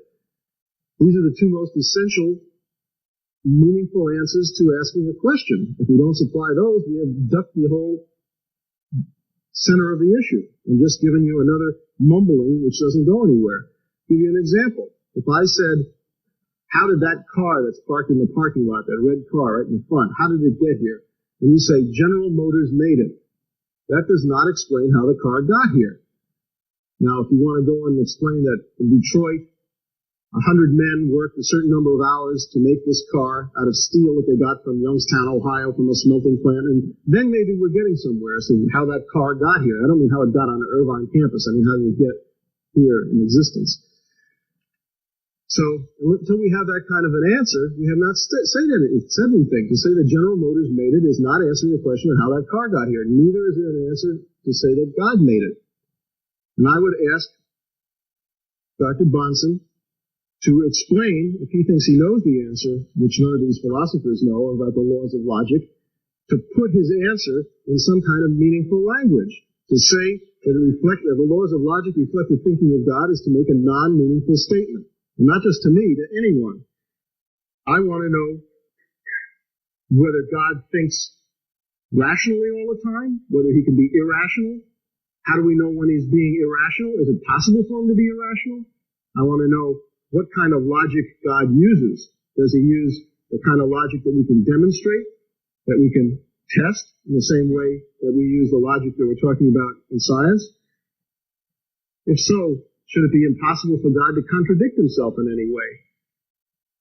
Can he make a stone so big he can't lift it? Is that a logical impossibility? Is God limited by that kind of a thing? Can God make a square circle? I mean, these are little logical games that we play that don't really ask important questions, but they have a reflection on some kind of a problem that he is having with his concept of God. And if God can do anything, if he's omnipotent and omniscient and omnibenevolent, can he do those two things I said or asked? And if he does, what kind of logic is he using? The logic of self-contradiction? Until we have some answers to these questions, I don't think we've got very much meaningful from Dr. Bahnsen in the first place about any issue. He certainly hasn't applied logic to the proofs of the existence of God that have been offered by philosophers. Thank you, Dr. Stein. Dr. Bahnsen, you now have 6 minutes allocated for your rebuttal. Dr. Stein has demonstrated, it seems to me repeatedly in the course of tonight's debate, the claim that was made very early on in my original statement, and that's that the atheist worldview cannot give an account of those things which are necessary for rational discourse or science. When asked about Hume and the skepticism that he generated about induction or the uniformity of nature, we don't hear an answer coming forth. I don't think there will be an answer coming forth from the atheist worldview. However, Dr. Stein, who is an atheist, has said, and I think this is close to a quote, if there were no uniformity, science would be impossible. Exactly, Dr. Stein. If there were no uniformity, science would be impossible. So on what basis in an atheist universe is science possible? Since in an atheist universe, there's no basis for assuming that there's going to be uniformity. For someone to say, well, it's been that way in all the cases in the past that we know of, and therefore very probably it's going to be that way in the future, is to assume, because you're using probability, that the future is going to be like the past. That is to say, is to beg the very question that's being asked you. Now, of course, if you don't like the tough philosophical questions that are asked you about the nature of laws of logic, how they are justified, the nature of natural law, how it is justified, and so forth, and just dismiss it as absurd questions or non-questions that no one understands and does not have meaning, seems to me it's just to try to give medicine to a dead man. You see, it's to say, I'm not going to reason about that because I haven't got an answer to it, and that's just uncomfortable. But you see, these are philosophical questions which not just Christians, by the way, but all philosophers have had to ask and face throughout the centuries. Dr. Stein doesn't even begin to scratch the surface of giving us an answer how an atheist worldview can account for laws of science, laws of logic, laws of morality. And yet he does tell us without them, science would be impossible. As for the transcendental argument not being logical, you can claim that, but I've yet to see Dr. Stein show any self-contradiction or any violation of the laws of logic in it. And of course, if he were, I would immediately ask him if that law of logic is one of the things that we are necessarily to live according to. Are we to reason by this law? Or is that just a convention? Should I say, well, that's your convention, but it's not mine? Or is that law of logic universal, invariant, and something that must be followed if we're going to arrive at truth?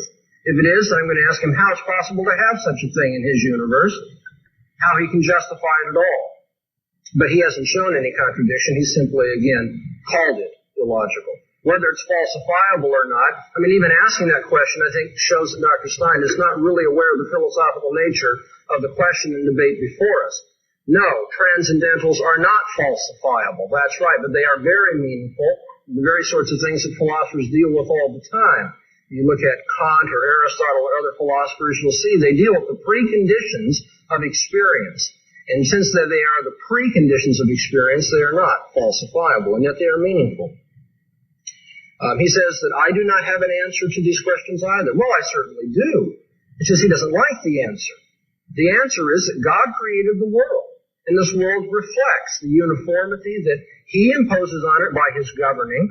And our thinking is to reflect the same consistency or logical coherence that is in God's thinking. How do we learn about those things? He revealed himself to us. Again, these are simple answers. They're the sorts of things Sunday school children learn. But I've yet to find any reason not to believe them. For Dr. Stein to say, well, these aren't answers, doesn't convince me at all. He says, they're not going to be answers unless I include how it took place. What is God's method and why did he do it? Well, I don't accept those standards. I don't accept that that's a requirement for an explanation at all. And he hasn't given us any good reason except that he's not going to be satisfied or it's unhelpful to him. He says it's a non-meaningful statement to say that the laws of logic reflect the thinking of God. He wants to know things like, can God be irrational? Well, if you'd ask those questions in cross-examination, I'd answer them. No, God cannot be irrational. Rationality is measured by the standard of his thinking and his revelation. The atheist worldview cannot account for the laws of logic, cannot account for any universal or abstract entities for that matter, cannot account for the uniformity of nature, and therefore cannot account for the successes of science. Nor can the atheist universe give us universal and absolute laws of morality. And so on three of the most important issues philosophically that men must face, logic, science, and morality, the atheist universe is completely at odds with those things. Well, we have 1 minute left here. I want to answer very quickly those few things that Dr. Stein brought up in his second presentation so that I might rebut them. He wants to know about the problem of evil. My answer to the problem of evil is this. There is no problem of evil in an atheist universe because there is no evil in an atheist universe. Since there is no God, there's no absolute moral standard, and nothing is wrong. The torture of little children is not wrong in an atheist universe. It may be painful, but it is not wrong. It is morally wrong in a theistic universe, and therefore there is a problem of evil of perhaps a psychological or emotional sort. But philosophically, the answer to the problem of evil is you don't have an absolute standard of good by which to measure evil in an atheist universe. You only have that in a theistic universe, and therefore the very posing of the problem presupposes my worldview rather than his own. God has a good reason for the evil that he plans or allows. Thank you, Dr. Bahnsen. We have now concluded segment number 2 of this evening's debate, and we will move very quickly into segment number 3, which is closing statements. Dr. Stein has the first closing statement, which will be of a 10-minute duration. Dr. Bahnsen, in his last response, and indeed throughout his entire talk, has made a number of claims about what's possible in an atheist universe and what is not possible in an atheist universe. All I can say is that he has a very strange conception of an atheist universe and perhaps of the universe in general. First of all, evil in an atheist universe. Yes, indeed, there can be evil in an atheist universe. Evil is, by definition, in an atheist universe, that which decreases the happiness of people, the most unhappiness of people. In other words, if we have two things that, if we want to make a comparative evil statement, which is more evil than another, the thing is more evil, which causes more people to be unhappy. Now, how do we know this? Well, we don't know it. It's a consensus, just like morality in general is a consensus. It's a consensus reinforced by the teachings of society through its parents to children, teachers to students, the media, literature, the Bible. All of these things reinforce morality through teaching and the socialization process. And also we pass laws to punish people that violate some of the more blatant cases that we have said are no-nos. So the idea that there's no evil in an atheist universe is utter hogwash. But our evil is at least a rational, determinate thing. We don't say, well, did God make this evil? And then we have to go flipping through the Bible to see if it was covered at all. You know, there's 100 volumes of commentary, at least 100 volumes more, called the Talmud, which is the Jews' interpretation of all the places that the Old Testament didn't give them any guidance on for ethical and moral issues. So, I mean, these things are not clearly spelled out in the Bible. We have no guidance on a lot of things as to what's evil. Is ovum transplant evil? I mean, you don't find that in your Bible. You've got to go and look at the issues, and you do an analysis just the way any rational philosopher would do it, or an what do you call it? An ethicist. Couldn't think of the word.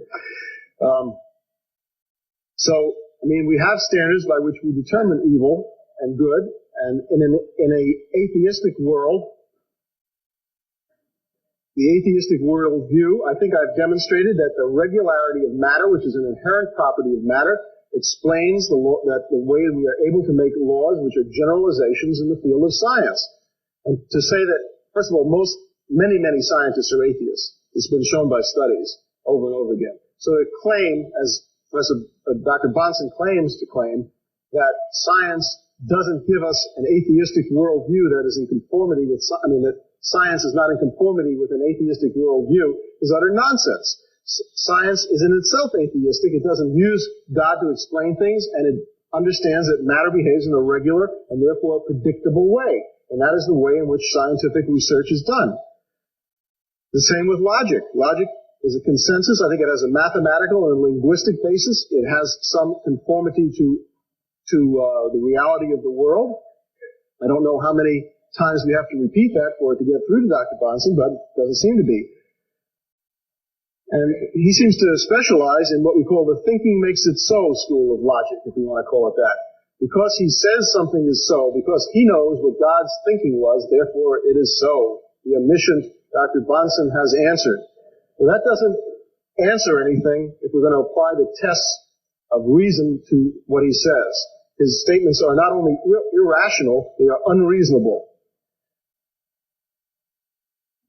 The idea that the future is going to be like the past, it's a statistical probability statement. We have never seen a future. Today is the future from yesterday. And yesterday, what is happening today was the future. And we have not seen anything in that time period that we have observed, which is several hundred years, to show that the regularity of matter and its behavior is going to change. If it changes, scientific experiments will go haywire, and we'll know it right off the bat. and then we'll have to revise a lot of things. I think the chances of that happening are pretty small.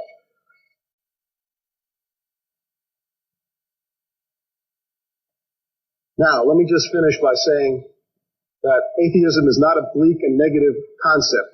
It frees man, it sweeps away the theological debris that has prevented man from taking action to correct the problems of this world.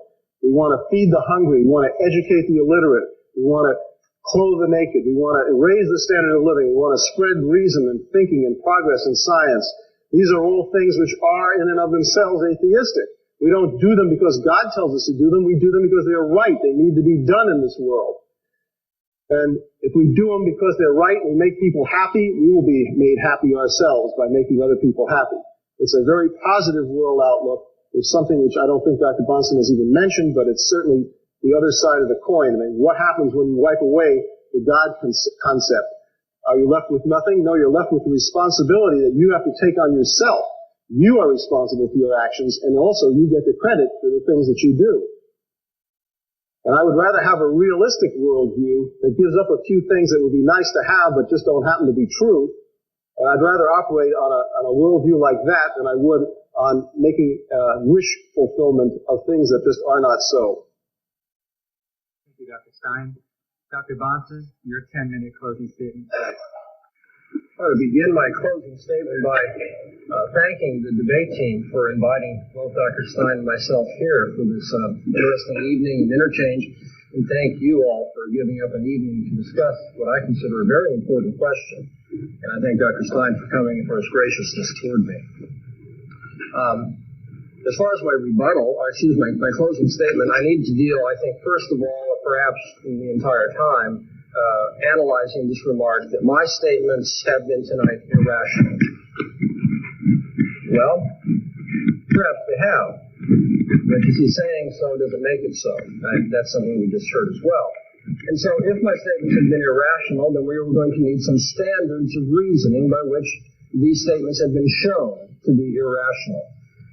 Dr. Stein has yet to explain to us in even the broadest, simplest Sunday school child manner that I told you about laws of logic, laws of science, and laws of morality. He hasn't even begun to scratch the surface to tell us how in his worldview there can be laws of any sort.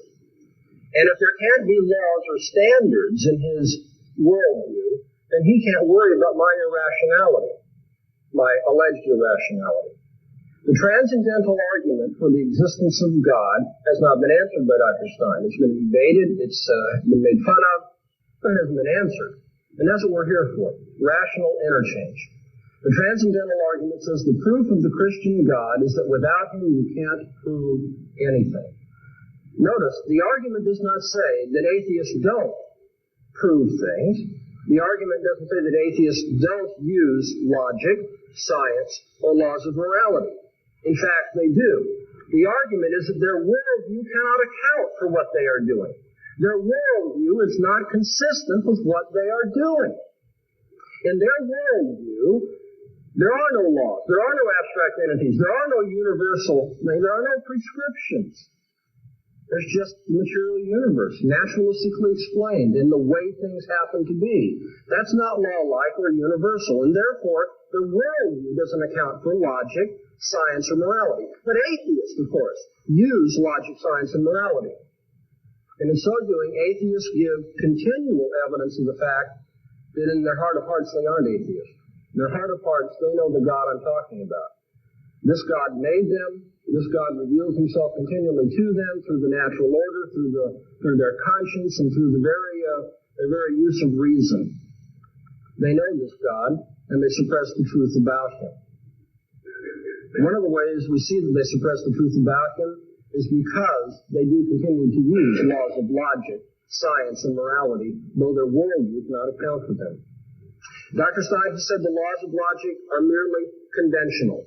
If so, then on convention, he wins tonight's debate. On convention, I win tonight's debate. And if you're satisfied with that, you didn't need to come in the first place. You expected the laws of logic to be applied as universal standards of rationality. Rationality is not possible in a universe that just consigns them to convention. Dr. Stein said the laws of science are law-like because of the inherent character of matter. But Dr. Stein doesn't know the inherent character of matter. Now, if he were God, he might reveal that to us, as I think God has revealed certain things to us about the operation of the universe. But he's not God. He doesn't even believe there is a God. Since he hasn't experienced all the instances of matter and all of the electron reactions, all the other things that scientists look at, since he hasn't experienced all of those, he doesn't know that those things are universal. He doesn't know that the future is going to be like the past. When he says, well, it always has been in the past, and boy, if it changes tomorrow, won't that make the front pages? That's not an answer. You see, we're asking, what justifies your proceeding on the expectation that the future is like the past? And say, well, it's always been that way in the past. It's just to beg the question. We want to know on what basis your worldview allows for the uniformity of nature and laws of science. Thirdly, we've spoken of laws of morality tonight. He says they have laws of morality. The utilitarian standard of what brings the greatest happiness to the greatest number. Well, that doesn't justify utilitarianism to announce it. He's announced that as his standard. But why in an atheist universe should we live by that standard? Marquis de Sade enjoyed torturing women. Now, why should he give up torturing women so that he might bring greater happiness to those women that he was torturing? Now, I've got an answer for that. It's not one that Dr. Stein likes, and maybe some of you out there don't like it, but at least I can begin philosophically to deal with that. I have an answer.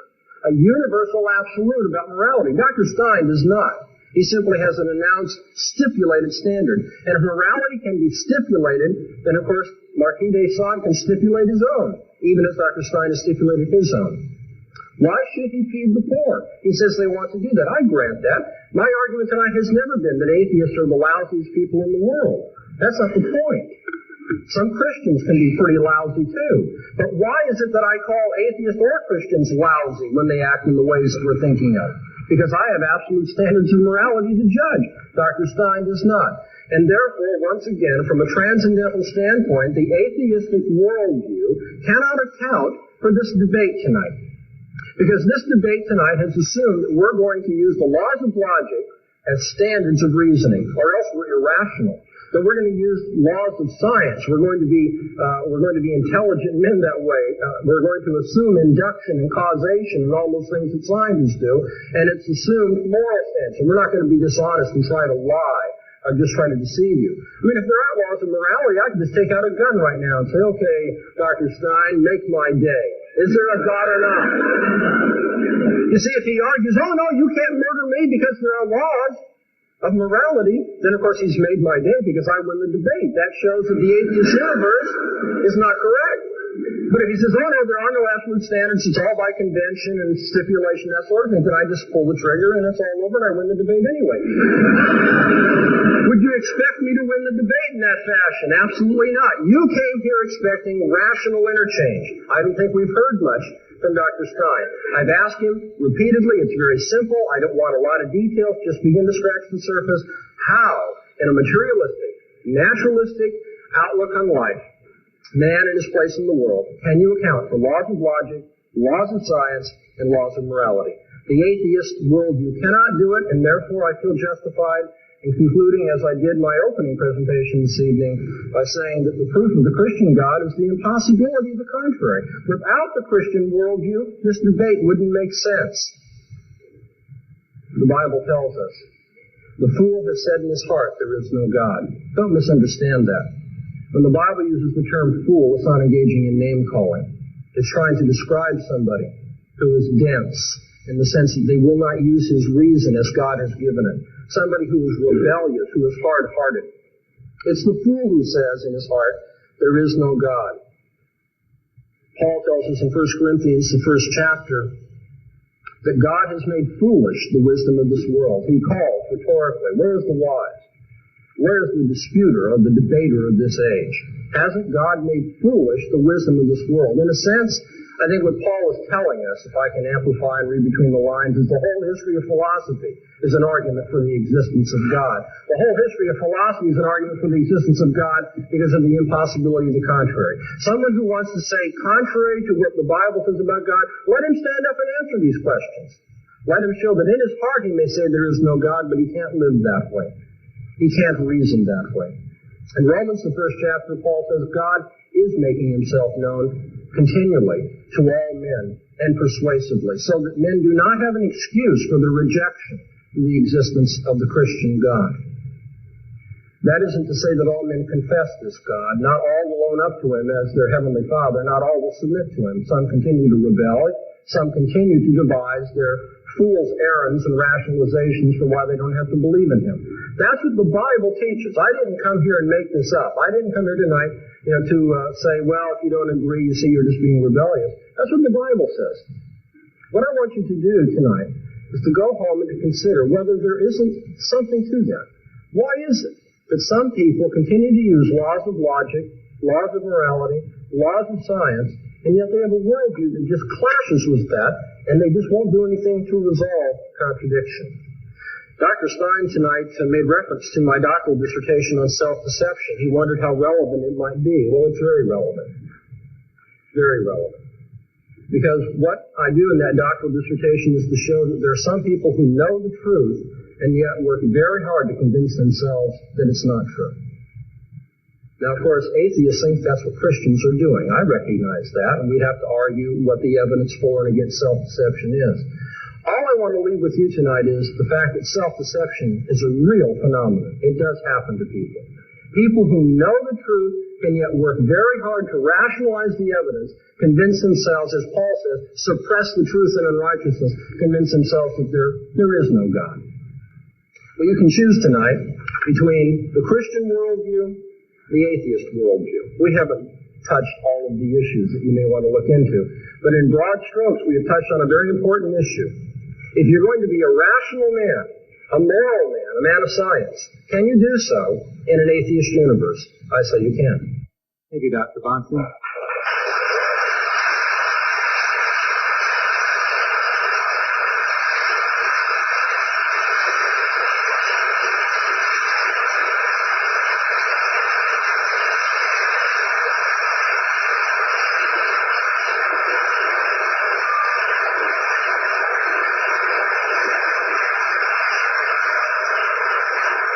You can see the conversion has already begun.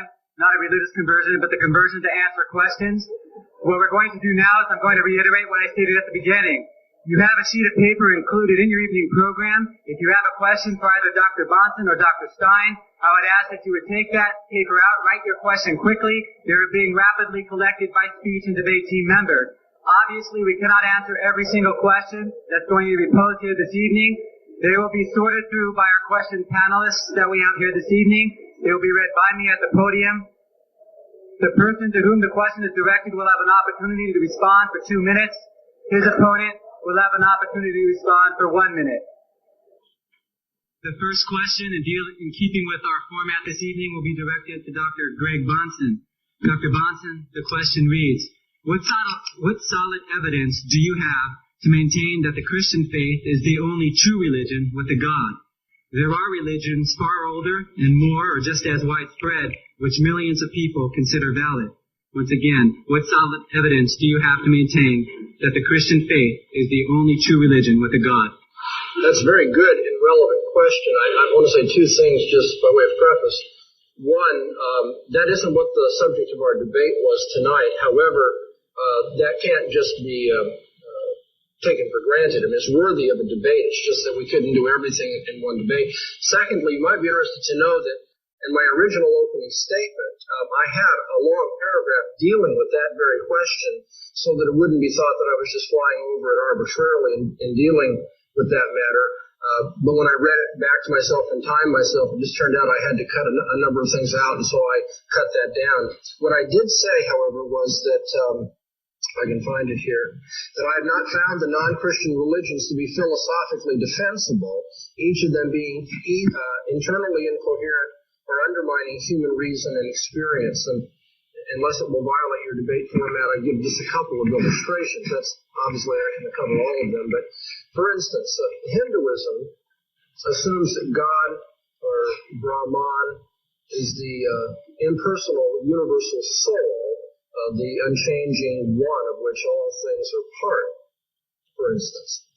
And because of that particular outlook, Hinduism says that everything in terms of my normal experience of the world and thinking is maya or illusion, because everything in experience and thinking presupposes distinctions. But that is contrary to the most fundamental metaphysical fact, and that's that there are no distinctions, all is one. So basically, Hinduism tells me that all of my thinking, all of my reasoning is illusion, and so doing, you see, it undermines reason. You can take religions such as Shintoism, its view of kami, the forces that permeate the universe, or Taoism, the ordering force of the universe, and they are impersonal forces, and as such are even less than human beings because they don't have volition or intelligence. Is that I should stop? Thank you. Let me just re-explain the format. We will allow the person to whom the question is directed to have a 2-minute response, and his opponent will have a 1-minute opportunity to rebut. Dr. Stein, your 1-minute rebuttal, please.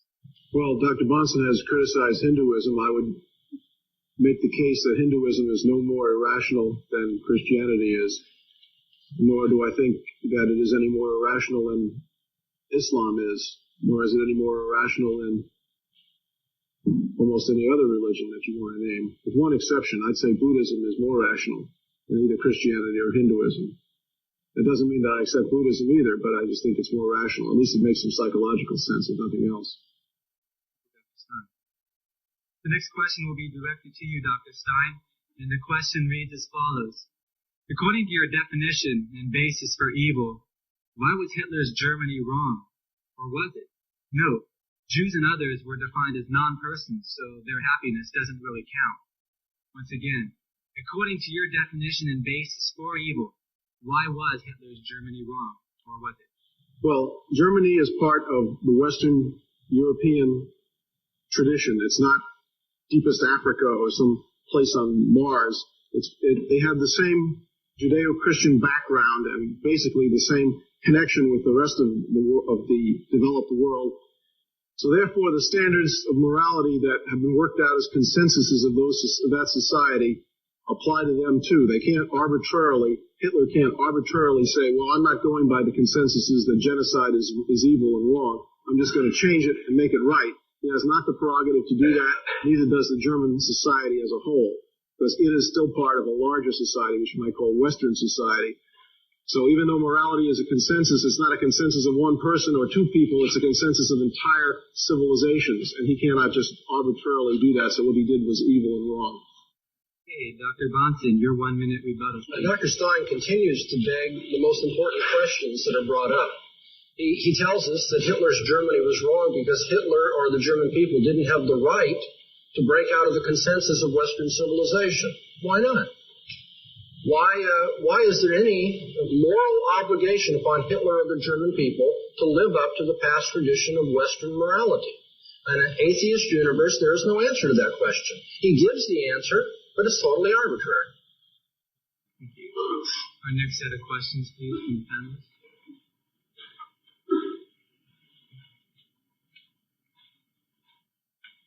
Next question is directed to you, Dr. Bahnsen. If I could read it for just a minute. Why is there pain and evil in the world? There are a number of answers that could be given to a question, why is something the way that it is? One relevant one, but not the most ultimate answer, would be that there's pain and evil in this world because men have decided to rebel against God, their maker, and that's one of the consequences of rebellion against God. Now somebody can say, well, that's not fair. God shouldn't punish people for rebelling against him. Well, I mean, if there is a God, as I have maintained, and if he is the Christian God as revealed in the Scriptures, it won't do any good to complain about that. That's the way God governs mankind. And if you think you know better than God about morality, then you're in Job's position. You want to have an interview with God. And you'll end up like Job. You'll put your hand over your mouth and you'll say, I've spoken too soon. I can't contend with the Almighty. Okay, so that's one answer is that God has decided that that would be the outcome if people decided to rebel against him. If they want to be their own little gods, if they want to make their own rules of morality and live by them, then the consequences are going to be such and such. And that includes pain for animals in the created order, because in so doing, man represented all of creation. Even as the second man, Jesus Christ, represents all of creation, and the new heavens and the new earth, which I believe, based on faith in the Scriptures, is yet to come. In that new heavens and new earth, there'll be a redeemed earth, where pain and suffering have been removed. Why is there evil? Ultimately, The answer is obviously because God has planned it. I believe that He governs everything that's in history. Does that mean that He caused it? No, I don't believe He compelled Adam to fall into sin. Dr. Stein, your 1 minute rebuttal. Well, Dr. Bahnsen has given us another one of his famous non-answers. Basically what he said is anything God does is what He does. It's a tautology. It doesn't say anything.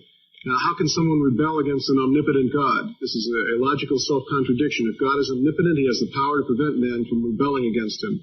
And assuming He doesn't like rebellion, which I think Dr. Bahnsen would concede, because man is evidently going to be punished for this in some way, for his rebellion, eventually, on the day of judgment.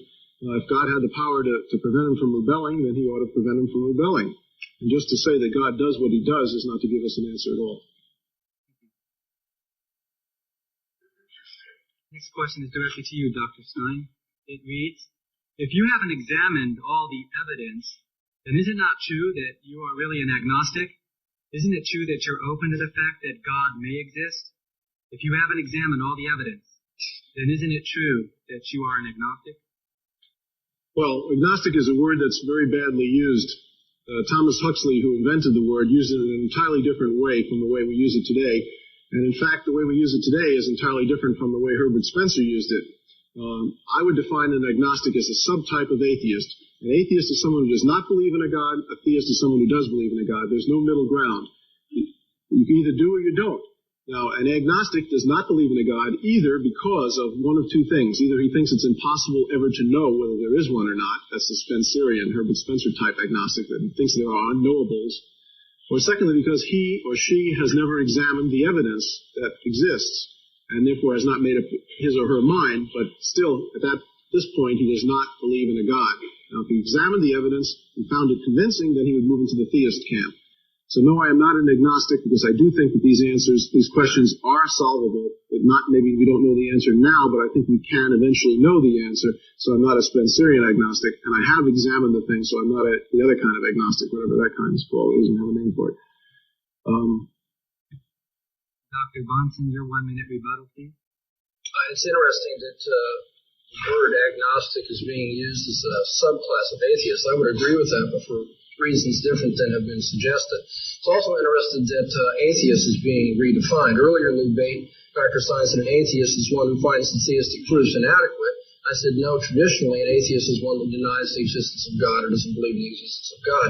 Now he's using the traditional definition to answer the question. One more interesting comment about that, and we'll let it go. He says, we do believe there are answers to these problems. We have yet to find them. Because that's the problem. Atheists live by faith.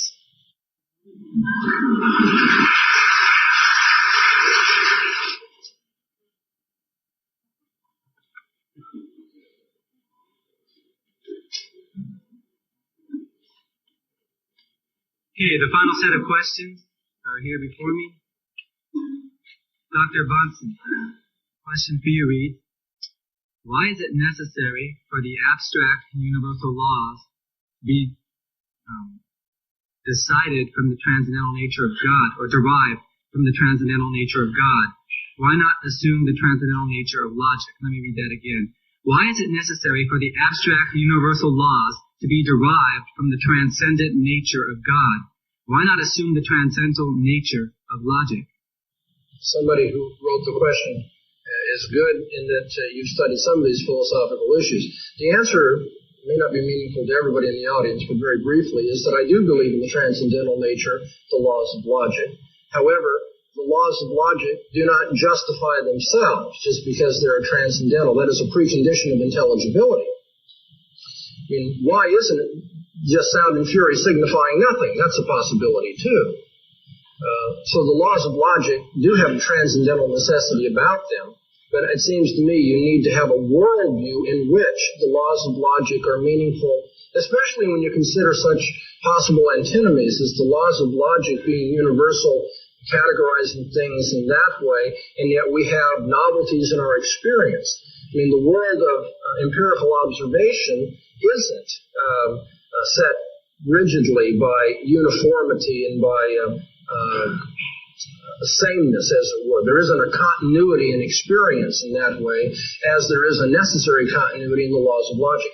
How can the laws of logic then be utilized when it comes to matters of personal experience of the world?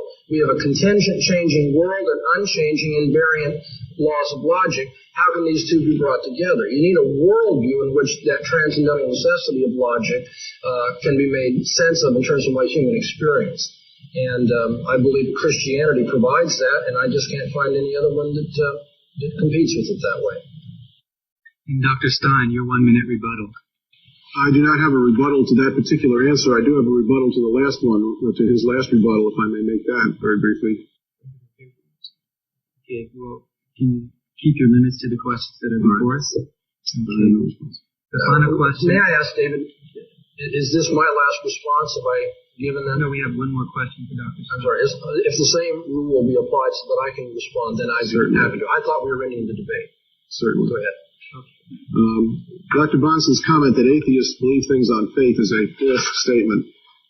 Faith, we have confidence based on experience, confidence that things happened in a certain way, that we have learned a lot of things about the world, and therefore we will continue to learn a lot more about the world. Things that we do not know now, we will eventually have answers to. That's not faith, that's confidence based on experience. So I think he's misusing the word faith. Okay. Dr. Stein, the final question is directed to you. It reads, you have said that there has been no adequate evidence put forth for God's existence. What for you personally would constitute adequate evidence for God's existence? Well, it's very simple. There would be I can give you two examples.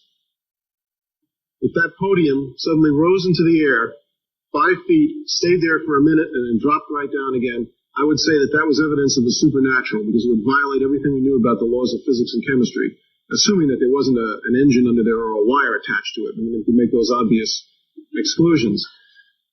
That would be evidence for a supernatural violation of the laws. It might be call it a miracle right in front of your eyes. That would be evidence I would accept. Any kind of a supernatural being putting in an appearance and doing miracles that could not be stage magic would also be evidence that I would accept. Those are the two simplest ways.